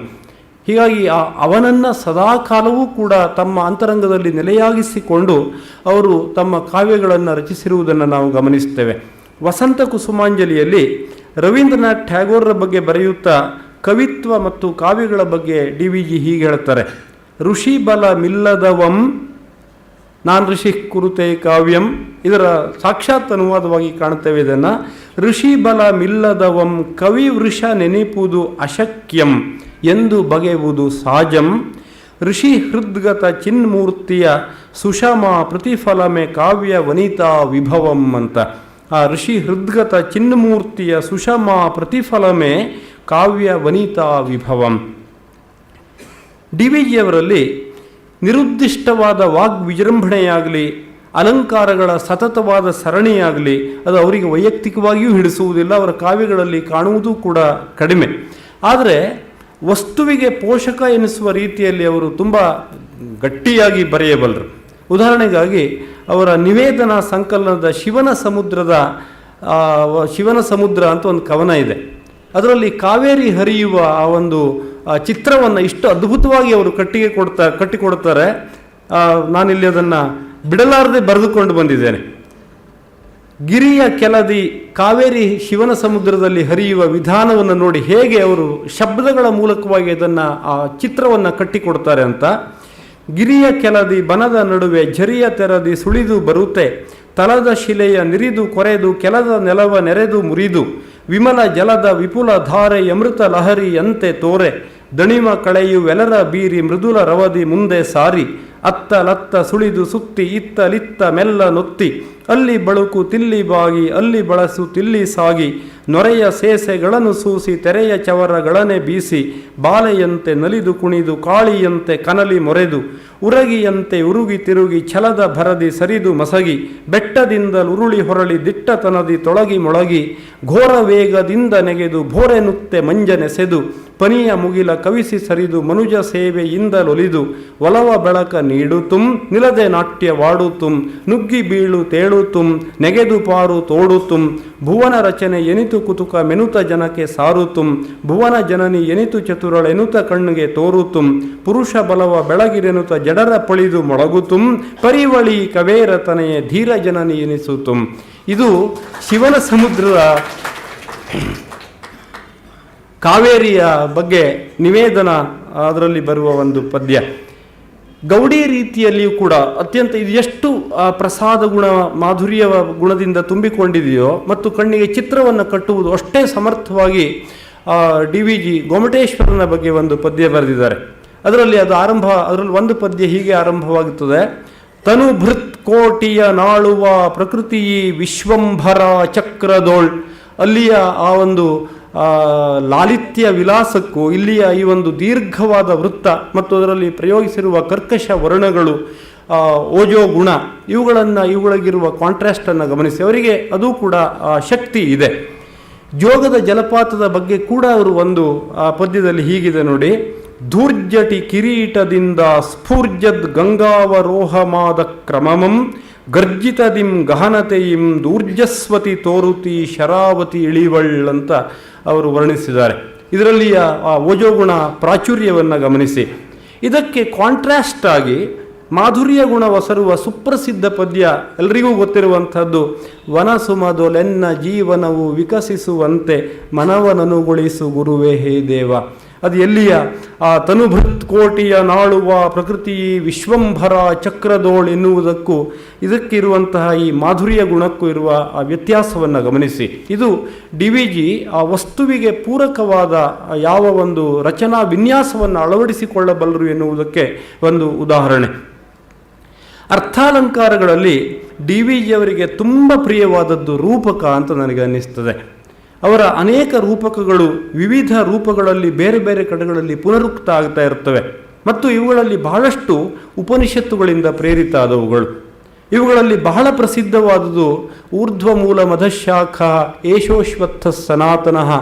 ಆ ಕಠೋಪನಿಷತ್ತಿನ ಯಾವ ಮಂತ್ರ ಇದೆ ಅದು ಮತ್ತೆ ಮತ್ತೆ ಅವರ ಅನೇಕ ರಾಮ ಪರೀಕ್ಷಣದಲ್ಲಿ ಬಂದಿದೆ. ಹಾಗೂ ಮಂಕುತಿಮ್ಮನ ಕಗ್ಗದಲ್ಲಿ ತಲೆಯ ಮೇಗಡೆ ಬೇರು ಕೆಳಗೆ ಕೊಂಬೆಲೆ ಚಿಗುರು ಸಂದಿಹುದು ಚಿರನವತೆ ಯಶ್ವತ್ಥ ಮರಕ್ಕೆ. ಇದು ಮತ್ತೆ ಮತ್ತೆ ಅವರ ಜೀವನ ಧರ್ಮಯೋಗದಲ್ಲಿ ಇದರಲ್ಲಿಯೂ ಕೂಡ ಮತ್ತೆ ಕಂಡು ಬರುತ್ತದೆ. ಇತರ ಹೃಸ್ವ ರೂಪಕಗಳನ್ನು ಅವರು DVG ಅವರ ವಿಶೇಷತೆ ಅಂದರೆ ಮುಖ್ಯವಾಗಿ ಮಂಕುತಿಮ್ಮನ ಕಗ್ಗ ಮುಂತಾದ ಕಡೆಗಳಲ್ಲಿ ಕೊನೆಯ ಸಾಲಿನಲ್ಲಿ ಅತೀ ಸಣ್ಣದಾದಂತಹ ಒಂದು ಆ ಅಕ್ಷರಗಳಲ್ಲಿ ಒಂದು ಅದ್ಭುತವಾದ ರೂಪಕವನ್ನು ಕಟ್ಟಿಕೊಡಬಲ್ಲ ಶಕ್ತಿ DVG ಅವರಿಗಿದೆ. ಉದಾಹರಣೆಗಾಗಿ ಹಣದ ಬಗ್ಗೆ ಮರುಳ ಮುನಿಯನ ಕಗ್ಗದಲ್ಲಿ ಸನ್ನೆಯದು ಕಲಿದೊರೆಗೆ ಮರುಳ ಮುನಿಯ. ಕಲಿ ಎಂಬ ದೊರೆಗೆ ಸನ್ನೆಯಂತೆ ಹಣ ಎನ್ನುವುದು, ಹಾಗೆ ಆ ರೀತಿಯ ರೂಪಕ. ಆಮೇಲೆ ಮೂಕನವೇ ತುರಿಸದಿರೆ ತುರಿಯುತ್ತಿರೆ ಹುಣ್ಣುರಿತ, ಮೂಕನಪಹಾಸ್ಯವದು ಅಂತ ಹೇಳುವುದಕ್ಕೆ ಆಗಲಿ. ಆಮೇಲೆ ಸಿಂಬಳದಿ ನೊಣನೀನು, ಅದು ಮಾತ್ರ ಬಹಳ ಅದ್ಭುತವಾದಂತಹ ಬಿಂಬದಿನೋ ಕಂಬದಿನೋ ಮೋಕ್ಷವರಿಂಗಾಯಿತು ಸಿಂಬಳದಿ ನೊಣನೀನು ಮಂಕುತಿಮ್ಮ ಅಂತ ಆ ಚಿತ್ರ ಮಾತ್ರ ಎಲ್ಲಿಯಾದರೂ ನಾವು ಕಲ್ಪನೆ ಮಾಡಿಕೊಂಡ್ರೆ ದಾರಿಯ ಬದಿಯಲ್ಲಿ ಎಲ್ಲಿಯಾದರೂ ಬಿದ್ದುಕೊಂಡಿರುವ ಸಿಂಬಳದ ಗುಪ್ಪೆಗೆ ಅದರ ಮೇಲೆ ನೊಣ ಒಂದು ಬಂದು ಕೂತ್ಕೊಂಡು ಹಾರಲಾಗದ ಕುಳಿತುಕೊಳ್ಳಲಾಗದ ಆ ಒಂದು ಒದ್ದಾಟಕ್ಕೆ ಸಂಕಟಕ್ಕೆ ಸಿಕ್ಕಾಕೊಂಡಿರುವ ಆ ಚಿತ್ರ ಇದೆಯಲ್ಲ, ಸಿಂಬಳದಿ ನೊಣ ನೀನು ಮಂಕುತಿಮ್ಮ ಅಂತ ಹೇಳುವುದು ಇದು. ಆಮೇಲೆ ನಿನ್ನಾತ್ಮ ಜಗದಾತ್ಮಕಂತೂ ಸಂಬಂಧವವು ವನ್ನಿ ಸ್ಫುಲಿಂಗಗಳು. ನಿನ್ನ ಆತ್ಮ ಮತ್ತು ಜಗತ್ತಿನ ಆತ್ಮ ಇವುಗಳು ಸಂಬಂಧ ಅಂದರೆ ವನ್ನಿ ಮತ್ತು ಸ್ಫುಲಿಂಗ, ಒಂದು ಕಿಡಿ, ಈ ರೀತಿಯ ರೂಪಕ. ಆಮೇಲೆ ಸಾವಯವ ರೂಪಕಗಳನ್ನು ಅವರು ಅನೇಕ ರೂಪಕಗಳನ್ನು ಕಟ್ಟಿದ್ದನ್ನು ನಾವು ಕಾಣುತ್ತೇವೆ. ಅಂದರೆ ಕೇವಲ ಒಂದು ಉಪಮಾನ ಉಪಮೇಯ ಮಾತ್ರ ಅಲ್ಲ, ಆ ಉಪಮಾನದ ಅನೇಕ ಅಂಗಗಳು ಉಪಮೇಯದ ಅನೇಕ ಅಂಗಗಳು ಇವೆರಡನ್ನೂ ರೂಪಿಸಿ ಸಮಸ್ತ ವಸ್ತು ವಿಷಯ ಸಾಂಗರೂಪಕ ಅಂತ ನಾವೇನನ್ನು ಹೇಳ್ತೇವೆ ಅದನ್ನು ಕಟ್ಟಿಕೊಡ್ತಾರೆ ಅವರು. ಉದಾಹರಣೆಗಾಗಿ ಕಾಲವಕ್ಷಯ ದೀಪ ಒದರ ಪಾತ್ರೆಯ ಪಾರ ಬಾಳ್ ಅದರಿನಾದೊಂದು ಕಿರುಹಣತೆ ಮಿಣುಕು ಗಾಳಿ ಯಾರಿಪುದೊಂದ ನಿನ್ನೊಂದ ಹೊತ್ತಿಪುದು ತೈಲಧಾರೆ ಅಖಂಡ ಮಂಕುತಿಮ್ಮ ಅಂತ ಹೇಳುವಿಕೆ, ಇದು ಸಮಸ್ತ ವಸ್ತು ವಿಷಯ. ಆಮೇಲೆ ನಿನ್ನ ಹೆಣವನ್ನು ನೀನೆ ಹೊತ್ತು ಸಾಗಿಸಬೇಕು, ಅಣ್ಣ ಬಾ ತಮ್ಮ ಬಾ ಎಂದಳುವುದೇಕೋ, ನಿನ್ನೊಡಲೆ ಚಿತೆ ಜಗದ ತಂಟೆಗಳೇ ಸೌದೆ ಉರಿ, ಮಣ್ಣೆ ತರ್ಪಣ ನಿನಗೆ ಮಂಕುತಿಮ್ಮ ಅಂತ ಹೇಳುವುದಾಗಲಿ. ಅಥವಾ ಬದುಕು ಜಟಕ ಬಂಡಿ ವಿಧಿಯದರ ಸಾಹೇಬ ಕುದುರೆ ನೀನ್ ಅವನು ಪೇಳದಂತೆ ಪಯಣಿಗರು ಮದುವೆಗೋ ಮಸಣಕೋ ಪೋಗೆಂದ ಕಡೆಗೋಡು ಪದಕುಸಿಯ ನೆಲವಿಹುದು. ಇದು ಮತ್ತೆ ಅಲ್ಲಿ ಆತ್ಮಾನಂ ರಥಿನಂ ವಿದ್ಧಿ ಶರೀರಂ ರಥಮೇವಚ, ಅಲ್ಲಿ ಮನಃಪ್ರಗ್ರಹಮೇವಚ ಕಠೋಪನಿಷತ್ನಲ್ಲಿ ಬರುವ ಅದರ ರೂಪಾಂತರ. ಸರಕಾರ ಹರಿಗೋಲು ತೆರೆಸುಳಿಗಳತ್ತಿತ್ತ ಸುರೆ ಕುಡಿದ ಕೆಲರು ಹುಟ್ಟು ಹಾಕುವರು, ಬಿರುಗಾಳಿ ಬೀಸುವುದು ಜನವೆದ್ದು ಕುಣಿಯುವುದು ಉರುಳದಿಹುದಚ್ಚರಿಯೋ ಮಂಕುತಿಮ್ಮ. ಇದು ಕೂಡ ಡಿ ವಿ ಜಿಯವರ ಒಂದು ಸಾವಯವ ರೂಪಕದ ಇನ್ನೊಂದು ಕಲ್ಪನೆ. ಆದರೆ ಒಂದು ವಿಶೇಷ ಗಮನಿಸಿ, ಸಂಸ್ಕೃತದಲ್ಲಿ 2 ಅಲಂಕಾರಗಳು ಬಹಳ ಗಾಢವಾದಂತಹ ಜೀವನದ ದರ್ಶನವನ್ನು ಅಪೇಕ್ಷಿಸ್ತವೆ. ಒಂದು ರೂಪಕ, ಇನ್ನೊಂದು ಅರ್ಥಾಂತರನ್ಯಾಸ. ಈ ರೂಪಕದ ಮತ್ತು ಮುಂದುವರಿದ ರೂಪವಾಗಿ ಅರ್ಥಾಂತರನ್ಯಾಸವನ್ನು ನಾವು ಗ್ರಹಿಸಬಹುದು ಏನೋ, ಆದರೆ ಈ ರೂಪಕ ಎನ್ನುವುದನ್ನು ನಾವು ಇಷ್ಟು ಗಾಢವಾಗಿ ಇಷ್ಟು ಆಳವಾಗಿ ಅವರ ಕಾವ್ಯದ ಉದ್ದಕ್ಕೂ ಕೂಡ ಇದು ಮೆರೆಯಬೇಕಾದರೆ ಸ್ನೇಹಿತರೆ, ಭೇದದಲ್ಲಿ ಅಭೇದವನ್ನು ಕಾಣಬಲ್ಲವನಿಗೆ ಮಾತ್ರ ರೂಪಕ ಸಿದ್ಧಿಸ್ತದೆ. ಬೇರೆಯವರಿಗೆ ರೂಪಕ ಸಿದ್ಧಿಸುವ ಸಾಧ್ಯತೆ ಇಲ್ಲ. ಉಪಮಾನ ಉಪಮೇಯ ಬೇರೆ ಬೇರೆ ಅಂತ ರೂಪಿಸುವವನಿಗೆ ಉಪಮಾ ಉತ್ಪ್ರೇಕ್ಷ ಇತ್ಯಾದಿ ಅಲಂಕಾರಗಳೇ. ಆದರೆ ಭೇದದಲ್ಲಿ ಅಭೇದ, ತದ್ರೂಪಕಂ ಅಭೇದಂ ಯೋ ಉಪಮಾನೋಪಮೇಯೋಹೋ ಅಂತ ಏನು ಬರ್ತದೆ, ಹಾಗೆ ಇದು ಮತ್ತೆ ಅದ್ವೈತದ ಸಿದ್ಧಿಗೆ ನಮ್ಮನ್ನು ಕೊಂಡೊಯ್ಯುವಂತಹದ್ದು. ಈ ರೂಪಕ ಸಾಮ್ರಾಜ್ಯದ ಹಿಂದಿರುವುದು ಕೂಡ ಅರ್ಥಾಂತರನ್ಯಾಸ. ಅರ್ಥಾಂತರನ್ಯಾಸದಲ್ಲಿ ಒಂದು ಸಾಮಾನ್ಯವಾದ ನೀತಿ ಇರ್ತದೆ ಮತ್ತು ಒಂದು ವಿಶಿಷ್ಟವಾದ ಉದಾಹರಣೆಯನ್ನು ಅದಕ್ಕೆ ಕೊಡ್ತಾರೆ. ಹೀಗಾಗಿ ಈ ವಿಶೇಷದಿಂದ ಸಾಮಾನ್ಯವನ್ನಾಗಲಿ ಅಥವಾ ಸಾಮಾನ್ಯವನ್ನು ವಿಶೇಷದಿಂದಾಗಲಿ ಈ ಚಿತ್ರಿಸುವಿಕೆ ಇದೆಯಲ್ಲ, ಇದನ್ನು ಲೋಕ ವೈವಿಧ್ಯದಲ್ಲಿ ಏಕರೂಪತೆಯನ್ನು ಕಾಣಬಲ್ಲವನಿಗೆ ಮಾತ್ರ ಸಾಧ್ಯ. ಅಂದರೆ ಅನೇಕ ಉದಾಹರಣೆಗಳ ಆಳದಲ್ಲಿ ಇರುವ ಸಮಾನವಾದ ಸಿದ್ಧಾಂತವನ್ನು, ಸೂತ್ರವನ್ನು ಗ್ರಹಿಸಬಲ್ಲವನಿಗೆ ಮಾತ್ರ ಅರ್ಥಾಂತರನ್ಯಾಸ ಕೈಗೆಟಕುತ್ತದೆ. ಇನ್ನೊಂದು ರೂಪಕ ಬಹಳ ಅದ್ಭುತವಾದದ್ದು. ಮರುಳ ಮುನಿಯನ ಕಗ್ಗದಲ್ಲಿ ಜೀವನವೇ ಪರಮಗುರು ಮಿಕ್ಕ ಗುರುಗಳಿನೇನು, ಭಾವ ಸಂಸ್ಕಾರ ಜೀವಾನುಭವಗಳಿಗೆ. ಇದು ಅದ್ಭುತವಾಗಿದೆ. ನೋವು ನಲಿವುಗಳ ಒಲೆಯ ಸೆಕೆಯೇ, ನೋವು ನಲಿವುಗಳ ಒಲೆಯ ಸೆಕೆ, ಆ ಸೆಕೆಯೇ ನಿನ್ನಾತ್ಮಕ್ಕೆ ಪಾವಕ ವಿಧಾನವೆಲೋ ಮರುಳ ಮುನಿಯ ಅಂತ. ಆ ನೋವು ನಲಿವುಗಳ ಸೆಕೆಯಿಂದಲೇ ನಾವು ಪಾವನಗೊಳ್ಳಬೇಕಾದದ್ದು ಅಂತ. ಡಿ ವಿ ಜಿಯವರ ಈ ದರ್ಶನದಲ್ಲಿ ಪ್ರಾಚೀನ ನಮ್ಮ ಯಾವ ಅಧ್ಯಾತ್ಮದ ಪರಂಪರೆ ಇದೆ ಆ ಕಾಣಿಕೆಯನ್ನು ಪರಿಷ್ಕರಿಸುವಿಕೆಯೂ ಕೂಡ ಕಂಡು ಬರ್ತದೆ. ಈಗ ಮಂಕುತಿಮ್ಮನ ಕಗ್ಗದಲ್ಲಿ ನಂಬದಿದ್ದನು ತಂದೆ ನಂಬಿದನು ಪ್ರಹ್ಲಾದ, ನಂಬಿಯು ನಂಬದಿರು ವಿಬ್ಬಂದಿ ನೀನು, ಕಂಬದಿನೋ ಬಿಂಬದಿನೋ ಮೋಕ್ಷವರಿಂಗಾಯಿತು. ಇದೇ ನೋಡಿ, ಈ ಡಿ ವಿ ಜಿಯವರ ಕಾವ್ಯದ ರಚನೆಯ ವ್ಯತ್ಯಾಸವನ್ನು ಗಮನಿಸಿ. ಮಂಕುತಿಮ್ಮನ ಕಗ್ಗ 1930 ಆಸುಪಾಸಿಗೆ ಏನೋ ಪ್ರಕಟವಾದದ್ದು, 42-43ರಲ್ಲಿ ಪ್ರಕಟವಾದದ್ದು. ಅದರ ನಂತರ ಮರುಳ ಮುನಿಯನ ಕಗ್ಗ ಅವರು ಮೃತರಾದ ಮೇಲೆ ಪ್ರಕಟ ಆದದ್ದು. ರಚನೆಯೂ ಕೂಡ ಅವರ ಬದುಕಿನ ಕೊನೆಗೆ ಸಾಗಿರಬೇಕು. ಇದೇ ಈ ಒಂದು ಪದ್ಯ ಏನಿದೆ, ಮಂಕುತಿಮ್ಮನ ಕಗ್ಗದ ಪದ್ಯ, ಅದು ಮರುಳ ಮುನಿಯನ ಕಗ್ಗದಲ್ಲಿ ಬೇರೆಯ ರೂಪವನ್ನು ಪಡೆಯುವುದನ್ನು ಗಮನಿಸಿ. ಇಲ್ಲಿ ಸಿಂಬಳದಿ ನೊಣ ನೀನು ಅಂತ ವ್ಯಂಗ್ಯವಾಡಿದ್ದಂತಹ ಡಿ ವಿ ಜಿ ಅದನ್ನು ಬೇರೆ ರೂಪಕ್ಕೆ ತಿರುಗಿಸ್ತಾರೆ. ನಂಬು ನೀಂ ದೈವವನು ನಂಬು ಸ್ವಯಂಭುವನು, ನಂಬು ಸಾಂಬನ ಮನದಿ ತುಂಬು ಭಕ್ತಿಯನು, ಬಿಂಬವೋ ಕಂಬವೋ ನಂಬಿಕೆಯ ಮಾತ್ರದಿಂದ ಇಂಬುಗೊಳ್ಳುವುದು ಜೀವ ಮರುಳ ಮುನಿಯ. ಆ ರೂಪಾಂತರವನ್ನು ಹಳೆಯ ದರ್ಶನವನ್ನು ಮತ್ತೆ ಹೊಸದಾಗಿ ರೂಪಿಸುವ ಒಂದು ಪಕ್ವತೆಯನ್ನು ಅವರಲ್ಲಿ ನಾವು ಕಾಣುತ್ತೇವೆ. ಇನ್ನು ಡಿ ವಿ ಜಿಯವರ ಈ ಅನುವಾದಗಳ ಬಗ್ಗೆ, ಡಿ ವಿ ಜಿಯವರ ಕಾವ್ಯದ ಬಗ್ಗೆ ಕೊನೆಯಲ್ಲಿ ಮತ್ತೊಂದು ನನ್ನ ವೈಯಕ್ತಿಕವಾದ ಅಭಿಪ್ರಾಯವನ್ನು ಆಮೇಲೆ ಹೇಳುತ್ತೇನೆ.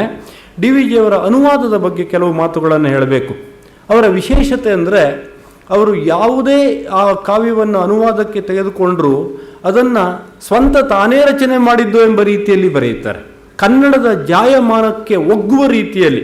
ಈಗ ಫಿಟ್ಸ್ಜೆರಲ್ಡ್ನ ಯಾವ ಈ ಉಮರ್ನ ಹೊಸಗೆ ಇದೆ, ಉಮರ್ ಖಯ್ಯಾಮ್ನ ರುಬಾಯತ್ತಿದೆ, ಅದನ್ನು ಉಮರನ ಹೊಸಗೆಯಾಗಿ ಅವರು ರೂಪಾಂತರಗೊಳಿಸಿದ್ದು ಬಹಳ ಅದ್ಭುತವಾದಂತಹ ಆ ಕನ್ನಡವನ್ನು ಅಷ್ಟು ಶ್ರೇಷ್ಠವಾಗಿ ಅನುವಾದದಲ್ಲಿ ರೂಪಿಸಿಕೊಂಡಿದ್ದನ್ನು ನಾವು ಕಾಣುತ್ತೇವೆ.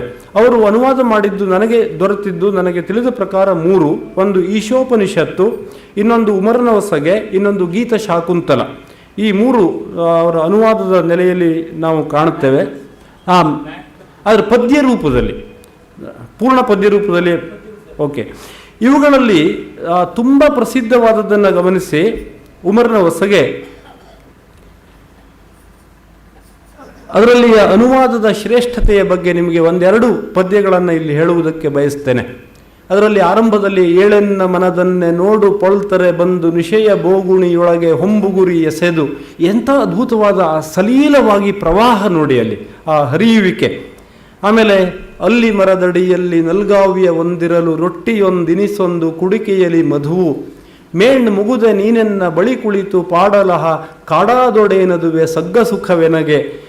ಇದರಲ್ಲಿಯ ಆ ಒಂದು ಸರಳತೆ ಮತ್ತು ಜೀವಂತಿಕೆ ಅದನ್ನು ನಾವು ಗಮನಿಸ್ತೇವೆ.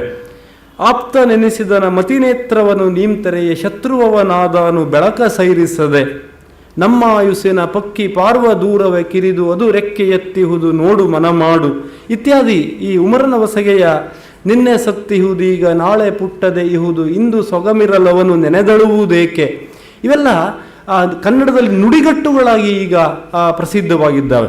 ಅಂದರೆ ಆ ಮೂಲವನ್ನು ಆ ಮೂಲಕ್ಕಿಂತ ಸೊಗಸಾಗಿ ಅನುವಾದ ಮಾಡಬಲ್ಲ ಶಕ್ತಿ ಇದೆಯಲ್ಲ, ಇದು ಡಿ ವಿ ಜಿಯವರಲ್ಲಿ ನಾವು ಬಹಳ ಸ್ಪಷ್ಟವಾಗಿ ಕಾಣುತ್ತೇವೆ. ಸಂಸ್ಕೃತದ ಅನುವಾದದ ಮಟ್ಟಿಗೆ ಒಂದು ಉದಾಹರಣೆಯನ್ನು ಕೊಡುತ್ತೇನೆ. ಈಶೋಪನಿಷತ್ತಿನ ಅನುವಾದ ನೋಡಿ. ಹಿರಣ್ಮಯೇನ ಪಾತ್ರೇಣ ಸತ್ಯಸ್ಯಾಪಿ ಹಿತಂ ಮುಖಂ ತತ್ವಂ ಪೂಷನ್ನ ಪಾವೃಣು ಸತ್ಯಧರ್ಮಾಯ ದೃಷ್ಟಯೇ. ಈ ಮಂತ್ರವನ್ನು ಅವರು ಕನ್ನಡಕ್ಕೆ ಅನುವಾದ ಮಾಡಿದ ಆ ಸೊಬಗನ್ನು ನೋಡಿ.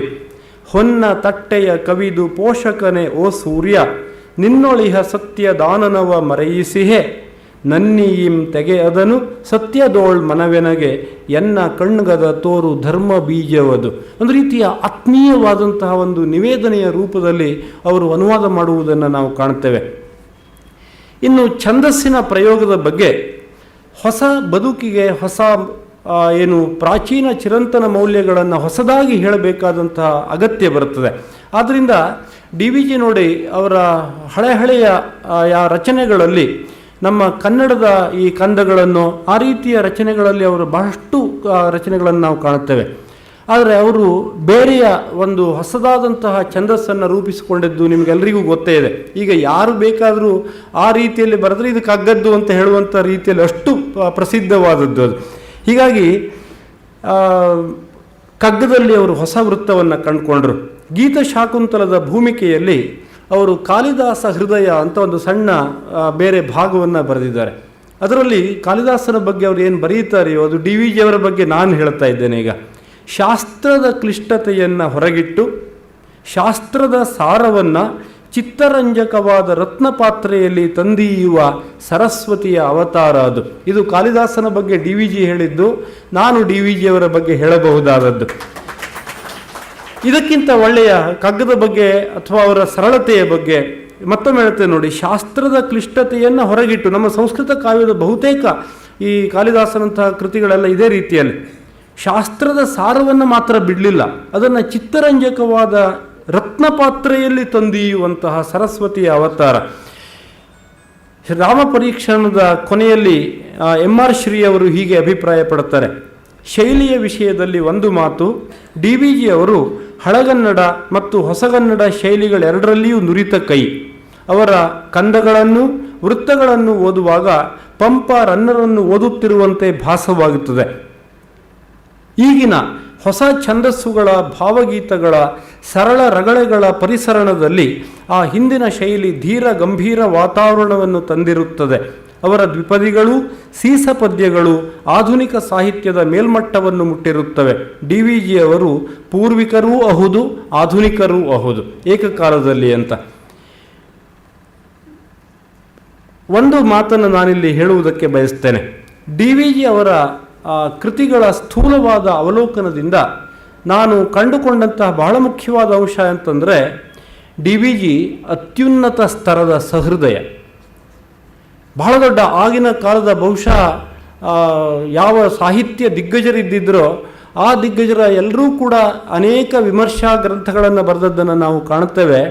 ಡಿ ವಿ ಜಿಯವರಲ್ಲಿ ಏನು ವಿಕಾಸ ಇದೆ, ಆ ವಿಕಾಸದ ಮೂಲಕವಾಗಿ ಅವರು ಪ್ರಾಚೀನ ಕಾವ್ಯಗಳನ್ನು ಏನು ಅದ್ಭುತವಾಗಿ ಕಂಡುಕೊಂಡರು, ಅಂಥ ಅದ್ಭುತವಾದ ಸಹೃದಯತೆಯನ್ನು ಬೇರೆ ಕಡೆ ಕಾಣುವುದು ಸ್ವಲ್ಪ ಕಷ್ಟವೋ ಏನು. ಪ್ರಕೃತಿಯಿಂದ ಪೂರ್ವ ಕಾವ್ಯಗಳಿಂದ ತಾನು ಪಡೆದ ಉಲ್ಲಾಸ ಸಂತಸಗಳನ್ನು ಹಂಚಿಕೊಳ್ಳುವ, ಇಲ್ಲಿ ಪೂರ್ವಕಾವ್ಯ ಅಂದರೆ ಪೂರ್ವ ದೇಶಗಳ ಕಾವ್ಯ ಮಾತ್ರ ಅಲ್ಲ, ಹಿಂದಿನ ಕಾವ್ಯ ಅಂತ ಅರ್ಥ. ಯಾಕೆಂದರೆ ಪಾಶ್ಚಾತ್ಯ ಕಾವ್ಯಗಳನ್ನು ಅಷ್ಟೇ ಪ್ರೀತಿಯಿಂದ ಅವರು ಅಧ್ಯಯನ ಮಾಡಿದವರು. ಶೇಕ್ಸ್ಪಿಯರಿಗೆ ನಮಸ್ಕಾರ, ಅವನೊಬ್ಬ ಋಷಿಯಾಗಿ ಅವರು ಕಂಡವರು ಶೇಕ್ಸ್ಪಿಯರ್ನಂತಹ ಕವಿಯನ್ನು. ಹೀಗಾಗಿ ತಾನು ಪಡೆದ ಉಲ್ಲಾಸ ಸಂತಸಗಳನ್ನು ಹಂಚಿಕೊಳ್ಳುವ ಪ್ರಯತ್ನವಾಗಿ ಅವರ ಕಾವ್ಯಗಳ ರಚನೆ ಇರುವಂತೆ ತೋರ್ತದೆ. ಅವರನ್ನು ಡಿ ವಿ ಜಿಯವರನ್ನು ನಾನು ಸಹೃದಯ ಅಂತ ಕರೆದೆ. ಆದರೆ ಅವರು ಎಷ್ಟು ದೊಡ್ಡ ಸಹೃದಯರೋ ಅದೇ ಪ್ರಮಾಣದಲ್ಲಿ ಅವರನ್ನು ಕವಿ ಅಂತ ನಾನು ಕರೆಯಲಾರೆ. ಆ ಸಹೃದಯತೆಯ ಆ ಒಂದು ನೆಲೆ ಏನಿದೆಯೋ, ಅಷ್ಟದರ ವ್ಯಾಪ್ತಿ ಎಷ್ಟು ವಿಸ್ತಾರವಾಗಿದೆಯೋ ಅಷ್ಟೇ ವಿಸ್ತಾರದ ನೆಲೆಯಲ್ಲಿ ಡಿ ವಿ ಜಿಯವರನ್ನು ಕವಿ ಅಂದರೆ ಕಾವ್ಯ ರಚನೆಯ ವಿಧಾನದಲ್ಲಿ ಎಂಬ ಒಂದು ನಿರ್ದಿಷ್ಟವಾದ ಪಾರಿಭಾಷಿಕ ಅರ್ಥ ಏನಿದೆ, ಕವಿ ಎನ್ನುವುದು ಬೇರೆಯ ಅರ್ಥದಲ್ಲಿ ನಾವು ಅವರು ಬಹಳ ದೊಡ್ಡ ಕವಿಗಳು. ಆದರೆ ಈ ಕಾವ್ಯ ರಚನೆಗೆ ಸಂಬಂಧಪಟ್ಟು ಡಿ ವಿ ಜಿಯವರನ್ನು ಕವಿ ಅಂತ ಅವರು ಸಹೃದಯದಷ್ಟು, ಆ ಸಹೃದಯತೆ ಇದ್ದಷ್ಟು ಮಟ್ಟಿಗೆ ಅವರು ಕವಿ ಅಂತ ಪರಿಗಣಿಸುವುದು ಸ್ವಲ್ಪ ಕಷ್ಟ. ಆದರೆ ಸಹೃದಯತೆಯ ಅತ್ಯುನ್ನತ ನೆಲೆ ಏನಿದೆಯೋ ಅಲ್ಲಿಯೂ ಕಾವ್ಯ ಜಿನುಗುತ್ತದೆ. ಸಹೃದಯತೆ ಬಹಳ ದೊಡ್ಡ ಪ್ರಮಾಣದಲ್ಲಿ ರೂಪುಗೊಂಡಾಗ ಅವನು ಸಹಜವಾಗಿ ಸಾವಕಾಶವಾಗಿ ಕವಿಯಾಗ್ತಾನೆ. ಆದರೆ ಗಮನಿಸಿ, ಅವರ ಅನುವಾದಗಳು ಅವುಗಳನ್ನು ನಾವು ಪ್ರತಿಸೃಷ್ಟಿ ಅಂತ ಕರೆಯುತ್ತೇವೆ. ಮೂಲ ಸೃಷ್ಟಿ ಶಾಕುಂತಲವೋ ಅಥವಾ ಉಮರ್ ಖಯಾಮನೋ ಇವರ ಮೂಲವನ್ನು ಏನಿದೆಯೋ ಆ ಮೂಲವನ್ನು ಇನ್ನೂ ಅದ್ಭುತವಾಗಿ ಪರಿಷ್ಕರಿಸಿ ಕೊಡಬಲ್ಲರು ಡಿ ವಿ ಜಿ. ಅಂದರೆ ಮೂಲದ ದಾರ್ಶನಿಕ ಕಾಣ್ಕೆಯನ್ನು ಒಂದು ವ್ಯಾಪಕವಾದ ನೆಲೆಯಲ್ಲಿ ಕಂಡುಕೊಳ್ಳುವಂತಹ ಆ ಒಂದು ಶಕ್ತಿ, ಅದಕ್ಕಿಂತ ಹೆಚ್ಚಿನ ಶಕ್ತಿಯನ್ನು, ಆ ಮತ್ತೊಂದು ದರ್ಶನವನ್ನು ಇನ್ನೂ ಪರಿಷ್ಕಾರ ಮಾಡಿಕೊಡುವುದರಲ್ಲಿ ಡಿ ವಿ ಜಿಗೆ ಹೆಚ್ಚು ಪ್ರಭುತ್ವ, ಪರಿಶ್ರಮ ಅದಿರುವಂತೆ ನನಗೆ ಕಾಣಿಸ್ತದೆ. ಹೀಗಾಗಿ ಡಿ ವಿ ಜಿಯವರನ್ನು ಸೃಷ್ಟಿಶೀಲ ಕವಿ ಎನ್ನುವುದಕ್ಕಿಂತ ಪ್ರತಿಸೃಷ್ಟಿಶೀಲ ಕವಿ ಎಂದು ಕರೆಯುವುದು ಹೆಚ್ಚು ಸಮರ್ಪಕವಾದೀತು ಅಂತ ನನಗೆ ವೈಯಕ್ತಿಕವಾಗಿ ಅನ್ನಿಸುವಂಥದ್ದು. ಸ್ನೇಹಿತರೆ, ನನಗೆ ಕೊಟ್ಟ ಸಮಯ 1.5 ಗಂಟೆ ನಿಜವಾಗಿ.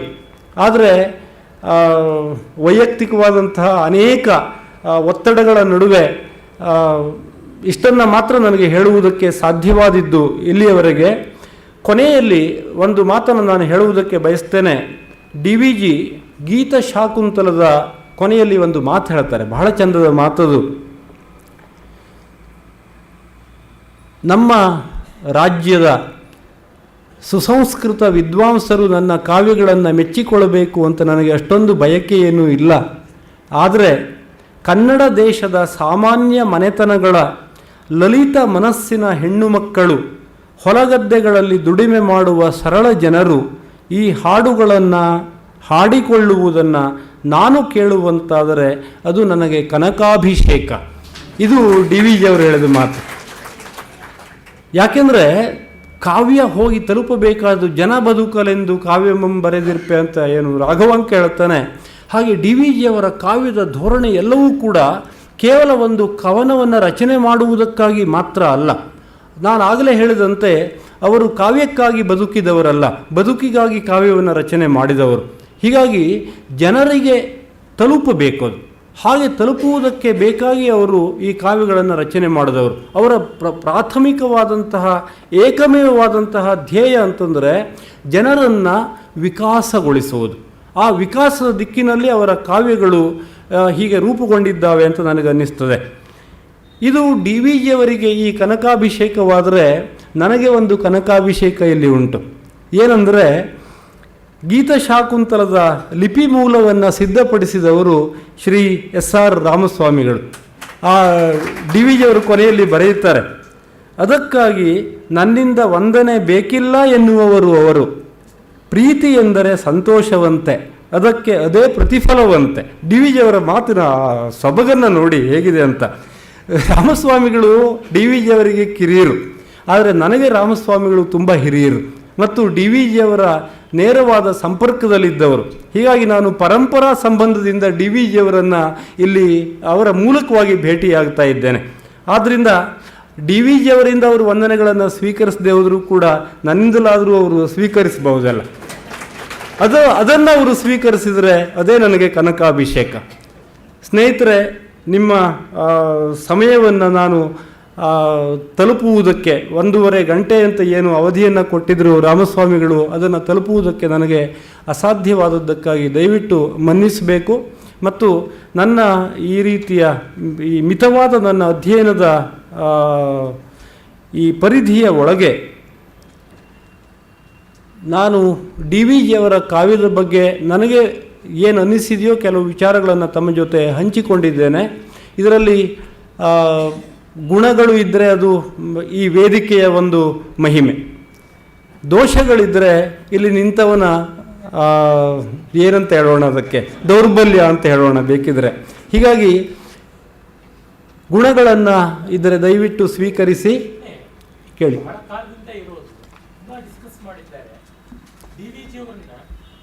ಅವರ ಕಗ್ಗವನ್ನ ಕಾವ್ಯವಲ್ಲ, ಅದು ಬರೀ ನೀತಿ ಅಂತ.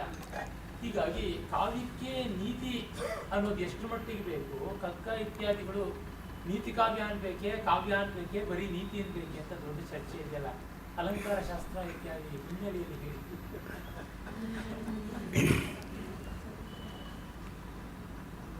ಕಾವ್ಯ ನೀತಿಯನ್ನು ಬೋಧಿಸಬೇಕೇ ಬೇಡವೇ ಎನ್ನುವುದರ ಬಗ್ಗೆ ಬಹಳ ದೊಡ್ಡದಾದಂಥ ಚರ್ಚೆ ಹಿಂದಿನ ಕಾಲದಿಂದಲೂ ನಮ್ಮ ದೇಶದಲ್ಲಿ ನಡೆದುಕೊಂಡು ಬಂದಿದೆ. ಪಾಶ್ಚಾತ್ಯರಲ್ಲಿಯೂ ಕೂಡ ಅದರ ಬಗ್ಗೆ ಚರ್ಚೆಗಳು ಸಾಕಷ್ಟು ಆಗಿದ್ದಾವೆ.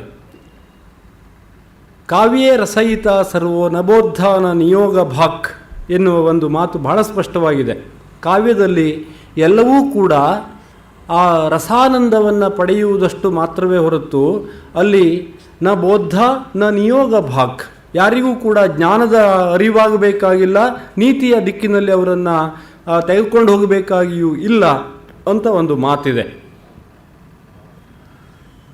ಆದರೆ ನಾನಿದನ್ನು ಸ್ವಲ್ಪ ಬೇರೆ ರೀತಿಯಲ್ಲಿ ಹಿರಿಯಣ್ಣನವರ ಹಿನ್ನೆಲೆಯಲ್ಲಿ ಒಂದು ಮಾತನ್ನು ನಾನು ಹೇಳುವುದಿದ್ದರೆ, ಯಾವುದು ರಸಾನುಭವ ಅಂತ ನಾವು ಕರೆಯುತ್ತೇವೆಯೋ ಆ ರಸಾನುಭವವೇ ವ್ಯಕ್ತಿಯನ್ನು ಸಂಸ್ಕರಿಸ್ತದೆ.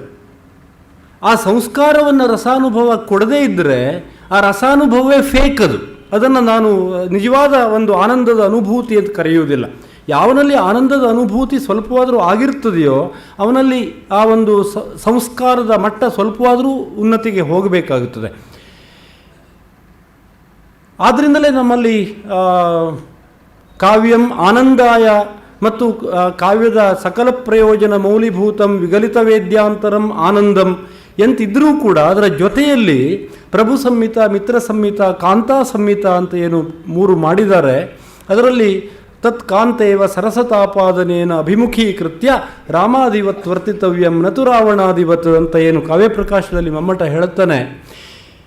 ಇದನ್ನು ಕಾವ್ಯಕ್ಕೆ ಅಂದರೆ ವಿಶೇಷವಾದ ನಿಜವಾದ ಕಾಳಿದಾಸನಂತಹ ಕವಿಗಳ ಕಾವ್ಯಗಳಿಗೆ ನಾವು ಅನ್ವಯಿಸಬಹುದು. ಮಂಕುತಿಮ್ಮನ ಕಗ್ಗದಂತಹ ಪ್ರತಿಯೊಂದು ಬೇರೆ ಬೇರೆಯಾದಂತಹ ಮುಕ್ತಕಗಳಿಗೆ ಅನ್ವಯಿಸುವುದು ಎಷ್ಟರ ಮಟ್ಟಿಗೆ ಸರಿ ಎಂಬ ಪ್ರಶ್ನೆ ಇಲ್ಲಿ ನಾವು ಎತ್ಕೊಳ್ಬಹುದು. ಆದರೆ ಮಂಕುತಿಮ್ಮನ ಕಗ್ಗವನ್ನು ನಾವು ಕೇವಲ ಒಂದು ನೀತಿಬೋಧಕವಾದಂತಹ ಕಾವ್ಯ, ನೀತಿಬೋಧಕವಾದಂತಹ ಒಂದು ರಚನೆ ಅಂತ ಮಾತ್ರ ಪರಿಗಣಿಸಬೇಕಾಗಿಲ್ಲ.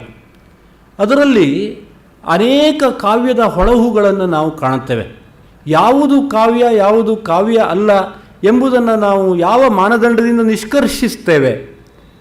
ನಮ್ಮ ವೈಯಕ್ತಿಕವಾದ ಒಬ್ಬ ಸಹೃದಯನಿಗೆ ಯಾವುದು ಅನುಭವದ ನೆಲೆಯಲ್ಲಿ ಒಂದು ಆನಂದವನ್ನು, ಒಂದು ಮಟ್ಟಿನ ಹೃದಯ ವಿಕಾಸವನ್ನು, ಒಂದು ಮಟ್ಟಿನ ಡಿಟ್ಯಾಚ್ಮೆಂಟನ್ನು, ಲೌಕಿಕವಾದ ಬದುಕಿನಿಂದ ಒಂದು ಸ್ವಲ್ಪ ಕಾಲದ ಒಂದು ಆಚೆಗೆ ನಿಲ್ಲುವಿಕೆಯನ್ನು, ರಂಗದೊಂದಿಷ್ಟು ದೂರ ನಿಲ್ಲುವಿಕೆಯನ್ನು ಕೊಡಬಲ್ಲದಾದರೆ ಅದನ್ನು ನಾವು ಕಾವ್ಯ ಅಂತ ಪರಿಗಣಿಸಬಹುದು. ಆದರೆ ಈ ಮಂಕುತಿಮ್ಮನ ಕಗ್ಗದಲ್ಲಿಯ ಪ್ರತಿಯೊಂದು ಪದ್ಯವೂ ಕೂಡ ಅದು ಬೇರೆ ಬೇರೆಯ ಮುಕ್ತಕ. ಅದರಲ್ಲಿ ನಿರಂತರತೆಯ ಆ ಒಂದು ಓಘ ಇಲ್ಲ, ಒಂದು ಕೇಂದ್ರ ಇಲ್ಲ. ಅದರಲ್ಲಿ ಮನಸ್ಸಿಗೆ ಬಂದಂತೆ ನಾನು ಹೇಳಬಾರದು, ಮನಸ್ಸಿಗೆ ಬಂದಂತೆ ಡಿ ವಿ ಜಿ ಇದರಲ್ಲಿ ಗಳುಹಿದ್ದಾರೆ ಎಂಬ ಮಟ್ಟದವರೆಗೂ ಕೂಡ ಈ ಮಂಕುತಿಮ್ಮನ ಕಗ್ಗದ ಬಗ್ಗೆ ಅಪಲಾಪ ಮಾಡಿದ್ದನ್ನು ನಾನೇ ಕಿವಿಯಾರೆ ಕೇಳಿಸಿಕೊಂಡದ್ದಿದೆ. ಆದರೆ ಇದು ಭಗವದ್ಗೀತೆಗೂ ಇದೇ ಮಾತು ಅನ್ವಯಿಸ್ತದೆ. ಭಗವದ್ಗೀತೆ ಕಾವ್ಯವೋ ಅಥವಾ ಕೇವಲ ನೀತಿಬೋಧಕವಾದ ಗ್ರಂಥವೋ ಅಂತ ಕೇಳಿದ್ರೆ ಕೃಷ್ಣನೇ ಅದನ್ನು ಗೀತೆ ಅಂತ ಕರೆದಿದ್ದಾನೆ.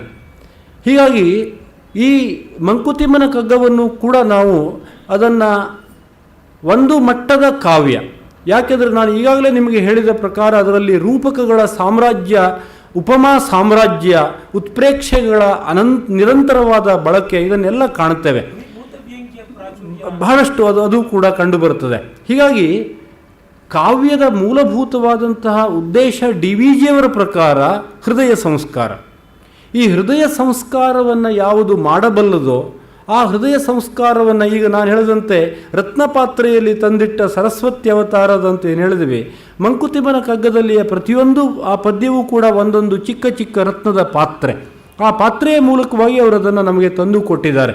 ನೀವು ಅದನ್ನು ಆಮೂಲಾಗ್ರವಾಗಿ ಇದರಲ್ಲಿ ಒಂದೇ ಫಿಲಾಸಫಿ ಇಲ್ಲ ಮತ್ತು ಇದರಲ್ಲಿ ಬುಡದಿಂದ ತುದಿಯವರೆಗೂ ಕೂಡ ಕೇವಲ ನೀತಿಯನ್ನು ಹೇಳುವ ಸಲುವಾಗಿ ಅವರು ಬರೆದಂತೆ ಕಾಣಿಸ್ತದೆ. ಹಾಗೆ ನೋಡಿದ್ರೆ ಈ ನೀತಿ ಎಂಬ ಶಬ್ದದ ಮೂಲವನ್ನು ನಾವು ಇಟ್ಕೊಂಡು ಹೊರಟ್ರೆ ಯಾವುದು ಮುಂದಕ್ಕೆ ಒಯ್ಯುತ್ತದೆಯೋ ಅದು ನೀತಿ. ನಯತಿ ಎಂಬ ಧಾತುವಿನಿಂದ ಬಂದಂಥ ಶಬ್ದ ಅದು. ನಯ, ನೀತಿ ಇತ್ಯಾದಿಗಳೆಲ್ಲ ಹಾಗೆಯೇ. ಹೀಗಾಗಿ ಮನುಷ್ಯ ಇರುವ ಒಂದು ನೆಲೆಯಿಂದ ಅವನನ್ನು ಮತ್ತು ಮೇಲಕ್ಕೋ ಮುಂದಕ್ಕೋ ಆಳಕ್ಕೋ ಒಯ್ಯಬಹುದಾದಂಥದ್ದನ್ನು ನಾವು ನೀತಿ ಅಂತ ಸ್ಥೂಲವಾಗಿ ಪರಿಗಣಿಸಬಹುದು. ಇಂಥ ಒಂದು ಅರ್ಥದಲ್ಲಿ ಈ ಮಂಕುತಿಮ್ಮನ ಕಗ್ಗವನ್ನು, ಅದರಲ್ಲಿಯ ಕಾವ್ಯದ ಎಲ್ಲ ವಿಧವಾದಂತಹ ಅಲಂಕಾರಗಳ ಅಥವಾ ಗುಣ ರೀತಿ ಇತ್ಯಾದಿಗಳ ಪ್ರಾಚುರ್ಯವನ್ನು ಬಿಟ್ಟೂ ಕೂಡ ನಾವು ಅದನ್ನು ಕಾವ್ಯ ಅಂತ ಪರಿಗಣಿಸುವುದಕ್ಕೆ ಆನಂದವರ್ಧನ ಒಂದು ಮಾತು ಹೇಳುವುದಕ್ಕೆ ನಾನಿಲ್ಲಿ ಬಯಸ್ತೇನೆ.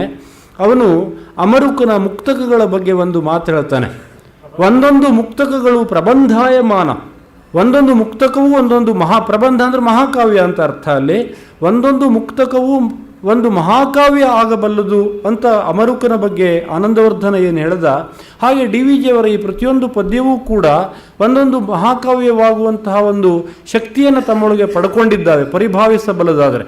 ಆದರೆ ಆ ವರ್ಣನ ಎಂತ ಏನಿದೆಯೋ ಆ ವರ್ಣನೆಗೆ ಸಂಬಂಧಪಟ್ಟು ಕಾವ್ಯ ಎನ್ನುವುದಕ್ಕಿಂತ ದರ್ಶನ ಎಂಬುದಕ್ಕೆ ಸಂಬಂಧಪಟ್ಟು ಅದರ ಕಾವ್ಯದ ಸ್ವರೂಪ ಇನ್ನೂ ಗಟ್ಟಿಯಾದದ್ದು. ಹೀಗಾಗಿ ವರ್ಣನಾ ವಿಧಾನದಲ್ಲಿ ಡಿ ವಿ ಜಿ ಮಂಕುತಿಮ್ಮನ ಕಗ್ಗವನ್ನು ಕಾವ್ಯ ಅಂತ ಪರಿಗಣಿಸುವುದರ, ನಾನು ಈಗಾಗಲೇ ಆರಂಭದಲ್ಲಿ ಹೇಳಿದ್ದೇನೆ, ಶೈಲಿ ಎಂಬುದು ಕವಿಯ ದರ್ಶನಕ್ಕೆ ವರ್ಣನೆಗೆ ಮಾತ್ರ ಅಲ್ಲ, ದರ್ಶನಕ್ಕೂ ಸಂಬಂಧಪಟ್ಟದ್ದು. ಆದ್ದರಿಂದ ಆ ದಾರ್ಶನಿಕವಾದಂತಹ ಅಭಿವ್ಯಕ್ತಿ ಅಲ್ಲಿ ಸ್ಫುಟವಾಗಿ, ಸರಳವಾಗಿ, ನೇರವಾಗಿ ಜನರಿಗೆ ತಲುಪುವಂತೆ ಇದ್ದರೆ ಅದನ್ನು ನಾವು ಕಾವ್ಯ ಅಂತ ಪರಿಗಣಿಸುವುದರಲ್ಲಿ ಅಪರಾಧ ಏನೂ ಇಲ್ಲವಲ್ಲ. ಒಂದು ಮಾತು, ಮಂಕುತಿಮ್ಮನ ಕಗ್ಗವನ್ನು ಕಾವ್ಯ ಅಲ್ಲ ಅಂತ ಪರಿಗಣಿಸುವವರು ಕಾವ್ಯದ ಮಾನದಂಡವಾಗಿ ಯಾವುದನ್ನು ಇಟ್ಟುಕೊಂಡು ಹೇಳ್ತಾ ಇದ್ದಾರೆ ಎನ್ನುವುದು ಕೂಡ ಇಲ್ಲಿ ಮುಖ್ಯವಾಗುತ್ತದೆ. ನಾವು ಮಂಕುತಿಮ್ಮನ ಕಗ್ಗವನ್ನು ಕಾವ್ಯ ಹೌದು ಅಂತ ಪರಿಗಣಿಸುವುದರೆ ಅದಕ್ಕೆ ನಮ್ಮ ಮಾನದಂಡಗಳೇನು? ನನ್ನ ನಿಲುವು ಸ್ಪಷ್ಟವಾಗಿದೆ. ನಾನು ಕಾವ್ಯ ಅಂತ ಪರಿಗಣಿಸಬೇಕಾದ್ರೆ ಕೇವಲ ವರ್ಣನಾ ಪ್ರಾಚುರ್ಯವನ್ನು ಹೊಂದಿರುವಂಥದ್ದನ್ನು ಮಾತ್ರ ಕಾವ್ಯ ಅಂತ ಪರಿಗಣಿಸುವುದಿಲ್ಲ. ಯಾಕೆಂದರೆ ದರ್ಶನಾತ್ ವರ್ಣನಾತ್ಯಾಥ ರೂಢಾಲೋಕೆ ಕವಿಶ್ರುತಿ. ಹೀಗಾಗಿ ದರ್ಶನ ಮತ್ತು ವರ್ಣನ ಇವೆರಡೂ ಎಲ್ಲಿ ಮೇಳೈಸಿರ್ತದೆ, ವರ್ಣನ ಅಂತ ಇದೆ, ಆದರೆ ಅವೆರಡೂ ಸೇರ್ಕೊಂಡಿರಬೇಕಲ್ಲ. ಕೇವಲ ಆ ವರ್ಣನೆ ಆಮೇಲೆ ಅಭಿವ್ಯಕ್ತ ಆಗುವಂಥದ್ದಿದ್ರೂ ಕೂಡ ಆ ಅಭಿವ್ಯಕ್ತ ಆಗುವಾಗಲೇ ಅವನಲ್ಲಿ ದಾರ್ಶನಿಕವಾದಂತಹ ಸ್ವರೂಪ ಕೂಡ ನಿಷ್ಕರ್ಷೆಗೊಳ್ತಾ ಇರ್ತದಲ್ಲ ಒಳಗಿಂದ ಒಳಗೇನೆ. ಅದನ್ನು ಎರಡನ್ನೂ ಬೇರೆ ಬೇರೆ ಅಂತ ಪರಿಗಣಿಸುವುದು ಅಪರಾಧ, ತಪ್ಪಾದೀತು. ಆದರೆ ನಾವು ಈ ಮಂಕುತಿಮ್ಮನ ಕಗ್ಗವನ್ನು ಕಾವ್ಯ ಅಲ್ಲ ಅಂತ ಹೇಳುವವರು ಯಾವ ಧೋರಣೆಯನ್ನು ಇಟ್ಕೊಂಡು ಹೇಳ್ತಾ ಇರಬಹುದೋ ಆ ಧೋರಣೆಯನ್ನು ಇಟ್ಟುಕೊಂಡ್ರೆ ಮಂಕುತಿಮ್ಮನ ಕಗ್ಗವನ್ನು ಕಾವ್ಯ ಅಲ್ಲ ಅಂತ ಹೇಳುವುದು ಸಮರ್ಪಕ ಆಗಬಹುದು ಅವರ ದೃಷ್ಟಿಯಲ್ಲಿ. ಯಾವುದು ವರ್ಣನೆ, ಪ್ರಾಚುರ್ಯ, ಕಾವ್ಯದ ಒಂದು ಸ್ವಾರಸ್ಯ, ಅದರ ಅಲಂಕಾರಗಳು, ಗುಣ, ರೀತಿ ಇತ್ಯಾದಿಗಳನ್ನು ಇಟ್ಕೊಂಡ್ರೆ. ಆದರೆ ಈ ಮುಕ್ತಕಗಳನ್ನು ನಾವು ಕಾವ್ಯ ಅಂತ ಪರಿಗಣಿಸ್ತೇವೆ ತಾನೆ. ಅಮರುಕನ ಮುಕ್ತಕಗಳನ್ನು ಕಾವ್ಯ ಚಿತ್ತವೃತ್ತಿ ವಿಲಾಸ ಅಮರುಕನಲ್ಲಿ ವಿಶೇಷವಾಗಿದೆ. ಅವನು ಯಾವುದು ದರ್ಶನವನ್ನು ಸರಿಯೇ. ಈಗ ಇದರಲ್ಲಿ ಡಿ ವಿ ಜಿಯ ಮಂಕುತಿಮ್ಮನ ಕಗ್ಗದಲ್ಲಿ ಕೂಡ ಚಿತ್ತವೃತ್ತಿ ವಿಲಾಸ ಅಂತ ನೀವು ಹೇಳುವುದು ಈ ರತಿಹಾಸ, ಶೋಕ, ಕ್ರೋಧ ಇತ್ಯಾದಿಗಳಿಗೆ ಸಂಬಂಧಪಟ್ಟು. ಆದರೆ ಇವೆಲ್ಲವುಗಳ ಆಳದಲ್ಲಿ ನಮ್ಮಲ್ಲಿ ಒಂದು ಎಲ್ಲ ರಸಗಳಿಗೆ ಮೂಲ ಸ್ಥಾಯಿಯಾದಂಥ ಒಂದು ದೊಡ್ಡ ಸ್ಥಾಯಿಯನ್ನು ಏನು ಪರಿಗಣಿಸಿದ್ದೇವಲ್ಲ, ಶಾಂತವನ್ನು, ಆ ಶಾಂತವನ್ನು ಇಡೀ ಇದರ ಉದ್ದಕ್ಕೂ ಕೂಡ ನಾವು ಕಾಣಬಹುದಲ್ಲ, ಮಂಕುತಿಮ್ಮನ ಕಗ್ಗದಲ್ಲಿ ಕಾಣಬಹುದಲ್ಲ. ಹೀಗಾಗಿ ಶಾಂತವೂ ಕೂಡ ಒಂದು ಚಿತ್ತವೃತ್ತಿ ಮತ್ತು ಎಲ್ಲ ಚಿತ್ತವೃತ್ತಿಗಳ ಆಳದಲ್ಲಿರುವಂತಹ ಒಂದು ದೊಡ್ಡ ಚಿತ್ತವೃತ್ತಿ ಅದು. ಇವೆಲ್ಲ ಚಿತ್ತವೃತ್ತಿಗಳು ಕೊಂಡೊಯ್ದು ತಲುಪಿಸಬೇಕಾದದ್ದು ಶಾಂತದತ್ತ. ಆದ್ದರಿಂದ ಶಾಂತವೆಂಬ ಚಿತ್ತವೃತ್ತಿ ಎಡೆಗೆ, ನಿರ್ವೇದದ ಕಡೆಗೆ ನಮ್ಮನ್ನು ಕೊಂಡೊಯ್ಯಬಲ್ಲಂತಹ ಮಂಕುತಿಮ್ಮನ ಕಗ್ಗವನ್ನು ಕಾವ್ಯ ಅಂತ ಕರೆದರೆ ತಪ್ಪೇನು ಅಂತ ಪ್ರಶ್ನೆ ಬರ್ತದೆ. ಇನ್ನೊಂದು, ನಾವಂತೂ ಸಂಸ್ಕೃತದವರು ಗದ್ಯ ಪದ್ಯ ಎರಡೂ ಕಾವ್ಯ ಅಂತೀವಿ, ಸರಿ, ಆಧುನಿಕರು ಹೇಳಲ್ಲ. ಆದರೆ ಈಗ ಜ್ಞಾಪಕ ಚಿತ್ರಶಾಲೆಗೆ ಯಾವ ಮಟ್ಟದ ಕಾವ್ಯತ್ವ ಇರುತ್ತೆ? ಜ್ಞಾಪಕ ಚಿತ್ರಶಾಲೆಯಲ್ಲಿ ಯಥೇಷ್ಟವಾಗಿ ಕಾವ್ಯತ್ವ ನಮ್ಮನ್ನು ಮೈಮರೆಸುವಷ್ಟರ ಮಟ್ಟಿಗೆ ಇಷ್ಟನ್ನೇ ಹೇಳಬಲ್ಲೆ. ನಾನಂತೂ ಮೈಮರೆತಿದ್ದೇನೆ ಅವರ ಜ್ಞಾಪಕ ಚಿತ್ರಶಾಲೆಗಳನ್ನು ಓದಿ. ವಿ ಸಿ ಅವರದು ಕೂಡ ಇದಿಲ್ಲ, ಪಂಪಾಯಾತ್ರೆ ಮುಂತಾದವುಗಳು, ಈ ನಮ್ಮ ಹಿಂದಿನವರು ಬರೆದಂಥ BGL ಸ್ವಾಮಿಯವರ ಪಂಚಕಲಶ ಗೋಪುರ, ಇಂಥವೆಲ್ಲ ಓದ್ತಾ ಇರುವಂತೆ ನಾವು ಯಾವುದೋ ಒಂದು ಪರಕಾಯ ಪ್ರವೇಶ ಮಾಡಿ ಬೇರೆ ಯಾವುದೋ ಲೋಕದಲ್ಲಿರುವಂತೆ ಅನ್ನಿಸ್ತದೆ. ನನ್ನನ್ನು ಅಷ್ಟು ಹೊತ್ತರ ಮಟ್ಟಿಗೆ ವಿಸ್ಮೃತಿಯೆಡೆಗೆ ಲೌಕಿಕ ಬದುಕಿನಿಂದ ಬೇರೆಯದೇ ಆದ ಲೋಕಕ್ಕೆ ಕೊಂಡೊಯ್ಯಬಲ್ಲ ಶಕ್ತಿ ಅದರಲ್ಲಿರುವುದರಿಂದ ಯಾಕೆ ಅದನ್ನು ಕೂಡ ಕಾವ್ಯ ಅಂತ ಪರಿಗಣಿಸಬಾರದು. ನಾವು ನಮ್ಮ ವ್ಯಾಪ್ತಿಯನ್ನು ವಿಸ್ತರಿಸಿಕೊಳ್ಳೋಣ. ನಾವು ಮೊದಲೇ ವ್ಯಾಪ್ತಿ ಇದೆ, ಈಗ ನೋಡಿ ಸಂಕೋಚ ಮಾಡಿದ್ದಾರೆ. ಸರಿ, ಗದ್ಯಂ ಪದ್ಯಂ ವಿಷಂಚ ಕಾವ್ಯ. ಒಂದು ಇದು ಹೇಳಿ ಸರ್. ತಾವು ಟ್ರಾನ್ಸ್ಲೇಷನ್ ವಿಷಯ ಹೇಳಿದ್ವಿ ಭಾಷಾಂತರದಲ್ಲಿ, ಅದು ಸ್ವತಂತ್ರವಾಗಿದ್ದ ಇಲ್ಲಿ ನಾವು ಸ್ವಲ್ಪ ಹುಷಾರಾಗಿರ್ಬೇಕು ಉಬರನ ವಸಿಗೆನಲ್ಲಿ. ಯಾಕೆಂದ್ರೆ ಅವ್ರು ಉಪಯೋಗಿಸಿರೋದೇ ಅದೇ ಟ್ರಾನ್ಸ್ಲೇಷನ್, ಫಿಟ್ಜೆರಾಲ್ಡ್ನಿಂದ ತಗೊಂಡು. ಹೌದು ಹೌದು. ಮೂಲ ಪರ್ಷಿಯನ್ ಓದೋದಕ್ಕೆ ನನಗೆ ಅಷ್ಟು ಪರ್ಷಿಯನ್ ಗೊತ್ತಿಲ್ಲ. ಬಹಳ ಲಿಬರ್ಟೀಸ್ ತಗೊಂಡಿದ್ದಾರೆ ಪಾಪ. ಒಮರ್ ಖಯ್ಯಾಮ್ ನೀವು ಪರ್ಷಿಯನ್ ಲಿಟ್ರೇಚರ್ ನೋಡಿದ್ರೆ ಅವನು ಅಷ್ಟು ದೊಡ್ಡ ಕವಿ ಅಂತ ಯಾರು ಗಣಿಸೋದಿಲ್ಲ. ಅವ್ನು ಮ್ಯಾಥಮೆಟಿಷಿಯನ್. ಇದು ಯಾವಾಗೋ ಬರೆದಿದ್ದು, ಅವನೇ ಬರೆದಿದ್ದು ಹೌದು, ಅದರಲ್ಲೂ ಸಹಿತ ವಾದ ವಿವಾದಗಳಿವೆ. ಆದ್ರಿಂದ ನನಗೆ ಅದ್ರ ವಿಷಯ ಸ್ವಲ್ಪ ಹುಷಾರಾಗಿರ್ಬೇಕು ಅಂತ. ಇನ್ನೊಂದು, ನಾನು DVG ಅವರನ್ನು ನೋಡಿದ್ರೆ, ಅವರ ವ್ಯಾಪ್ತಿ ನೋಡಿದ್ರೆ ಸ್ವಲ್ಪ ರವೀಂದ್ರನಾಥ್ ಟ್ಯಾಗೋರ್ ಅವರು ಸಹಿತ ಸಂಗೀತ, ನೃತ್ಯ ಎಲ್ಲದರಲ್ಲೂ ಆಸಕ್ತಿ ತಗೊಂಡಿದ್ದಾರೆ. ಸ್ವಲ್ಪ ಅದೇ ತರಹ ವ್ಯಕ್ತಿತ್ವ ಇರುವಂತ ಅನ್ಸುತ್ತೆ. ಮ್ಯಾಕ್ಬೆತ್ನಲ್ಲಿ ನೀವು ಟ್ರಾನ್ಸ್ಲೇಷನ್ ಹೇಳೋದಾದ್ರೆ ಹೇಳ್ಬೋದು. ನನ್ನ ಅಭಿಪ್ರಾಯದಲ್ಲಿ ಶೇಕ್ಸ್ಪಿಯರ್ನ ಮ್ಯಾಕ್ಬೆತ್ನಲ್ಲಿ ಇರುವಂತಹ ಬೀಭತ್ಸ ಇದು ನನಗೆ ಕನ್ನಡದಲ್ಲಿ ಬರಲಿಲ್ಲ. ಮ್ಯಾಕ್ಬೆತ್ ನನ್ನ ಅಭಿಪ್ರಾಯ ಆಗ್ತದೆ, ಅದು ಬಹುಶಃ ನನಗೆ ಇಂಗ್ಲಿಷ್ನಲ್ಲಿ ಇರೋಷ್ಟು ಪರಿಶ್ರಮ ಇಲ್ಲದೆ ಇರ್ಬೋದು. ಈ ರವೀಂದ್ರನಾಥ್ ಟ್ಯಾಗೋರ್ ವಿಷಯ ತಮಗೇನು ಅನ್ಸುತ್ತೆ? DVG ಇದು ನಾನು ಟ್ಯಾಗೋರನ್ನು ಅಷ್ಟೊಂದು ಓದ್ಕೊಂಡವನಲ್ಲ. ಟ್ಯಾಗೋರ್ ಈ ಸಂಸ್ಕೃತ ಸಾಹಿತ್ಯದ ಬಗ್ಗೆ ಟ್ಯಾಗೋರ್ ಏನು ಬರೆದಿದ್ದಾರೆಯೋ ಅದನ್ನು ಪ್ರಾಚೀನ ಸಾಹಿತ್ಯ, TS ವೆಂಕಣ್ಣಯ್ಯ ಅನುವಾದ ಮಾಡಿದ್ದು, ಇಂಥವುಗಳ ಮೂಲಕವಾಗಿ ಟ್ಯಾಗೋರನ್ನು ನಾನು ಓದ್ಕೊಂಡಿದ್ದು. ಪ್ರಧಾನವಾಗಿ ಭಾವಗೀತಾತ್ಮಕ, ಲಿರಿಕಲ್ಗಿಂತ ಹೆಚ್ಚಾಗಿ ಸ್ಪಿರಿಚುವಲ್. ಜಾಸ್ತಿ ಬರ್ತಕ್ಕಂಥದ್ದು. ಎಸ್, ಹೌದು.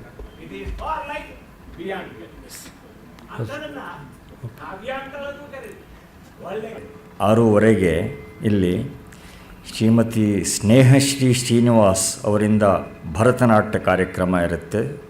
ನಾಳೆ ಸಂಜೆ 6:30. ಮಿತ್ರರಾದ ಡಾಕ್ಟರ್ ಮಹೇಶ್ ಅಡ್ಕೋಳಿಯವರು ಬಹಳ ಸೊಗಸಾಗಿ ವಿಶ್ಲೇಷಣಾಪೂರ್ವಕ ಮಂಡನೆ ಮಾಡಿದ್ದಾರೆ. ಉತ್ತಮ ಜೀವನದಿಂದ ಉತ್ತಮ ಸಾಹಿತ್ಯ, ಉತ್ತಮ ಸಾಹಿತ್ಯದಿಂದ ಉತ್ತಮ ಜೀವನ, ಈ ನಿಕಷದ ಆಧಾರದ ಮೇಲೆಯೇ DVG ಅವರ ಚಿಂತನೆ, ಸರ್ಜನ ಎಲ್ಲ ನಡೆದದ್ದು. ಈ ಸ್ವೀಕೃತ ಆದ್ಯತೆಯ ಕಾರಣದಿಂದಾಗಿ ಅವರ ಸಾಂದರ್ಭಿಕ ಲಾಕ್ಷಣಿಕ ಮಂಡನೆಗಳು ಬೀಜ ರೂಪದಲ್ಲಷ್ಟೇ ನಮಗೆ ಸಿಗ್ತವೆ ಸಾಹಿತ್ಯ ಶಕ್ತಿ ಮೊದಲಾದ ಕೃತಿಗಳಲ್ಲಿ. ಆದರೆ DVG ಅವರು ಬಿಟ್ಟು ಹೋಗಿರುವ ವಾಂಗ್ಮಯವನ್ನೇ ಆಧಾರವಾಗಿಟ್ಟುಕೊಂಡು ಅವರ ಸಾಹಿತ್ಯ ದರ್ಶನವನ್ನು, ರಸದೃಷ್ಟಿಯನ್ನು ಸಮಗ್ರವಾಗಿ ಲಕ್ಷಣಿಸಿ ವ್ಯಾಖ್ಯಾನ ಮಾಡೋದಕ್ಕೆ ಹೇರಳ ಅವಕಾಶ ಇದೆ ಅನ್ನೋದನ್ನು ಡಾಕ್ಟರ್ ಮಹೇಶ್ ಅಡ್ಕೋಳಿಯವರ ಮಂಡನೆ ಸ್ಪಷ್ಟಪಡಿಸಿದೆ. ಈ ದಿಶೆಯ ಇನ್ನಷ್ಟು ವಿವೇಚನೆ, ಅದಕ್ಕೆ ಅವಕಾಶ ಇದೆ ಅನ್ನೋದು ಇಲ್ಲ ಚರ್ಚೆಯಿಂದ ಕೂಡ ಸ್ಫುಟವಾಗಿದೆ. ಅದು ಮುಂದಿನ ದಿನಗಳಲ್ಲಿ ನಡೆದೀತು. ಅದಕ್ಕೆ ವಿಪುಲವಾದ ಆಧಾರ ಸಾಮಗ್ರಿಯನ್ನಂತೂ DVG ಬಿಟ್ಟು ಹೋಗಿದ್ದಾರೆ. ಇವತ್ತಿನ ತುಂಬ ಮೌಲಿಕವಾದ ಉಪನ್ಯಾಸಕ್ಕೋಸ್ಕರ ಡಾಕ್ಟರ್ ಮಹೇಶ್ ಅಡ್ಕೋಳಿಯವರಿಗೆ ತಮ್ಮೆಲ್ಲರ ಪರವಾಗಿ, ಸಂಸ್ಥೆಯ ಪರವಾಗಿ ಆತ್ಮೀಯ ವಂದನೆ ಸಲ್ಲಿಸ್ತಾ ಇದ್ದೇನೆ. ಆದರಣೀಯ ಮಿತ್ರರಾದ ಶ್ರೀ BS ಸೀತಾರಾಮ್ ಅವರು ಕಾರ್ಯಕ್ರಮದ ನಂತರ ಸಿಹಿ ಹಂಚಿಕೆಯ ವ್ಯವಸ್ಥೆ ಮಾಡಿದ್ದಾರೆ. ಅವ್ರಿಗೂ ವಂದನೆ ಸಲ್ಲಿಸ್ತಾ ಇದ್ದೇನೆ. ಎಲ್ಲರೂ ದಯವಿಟ್ಟು ಸಿಹಿಯನ್ನು ಸ್ವೀಕರಿಸಿ ತೆರಳಬೇಕು ಅಂತ ಪ್ರಾರ್ಥನೆ ಮಾಡ್ತೀನಿ.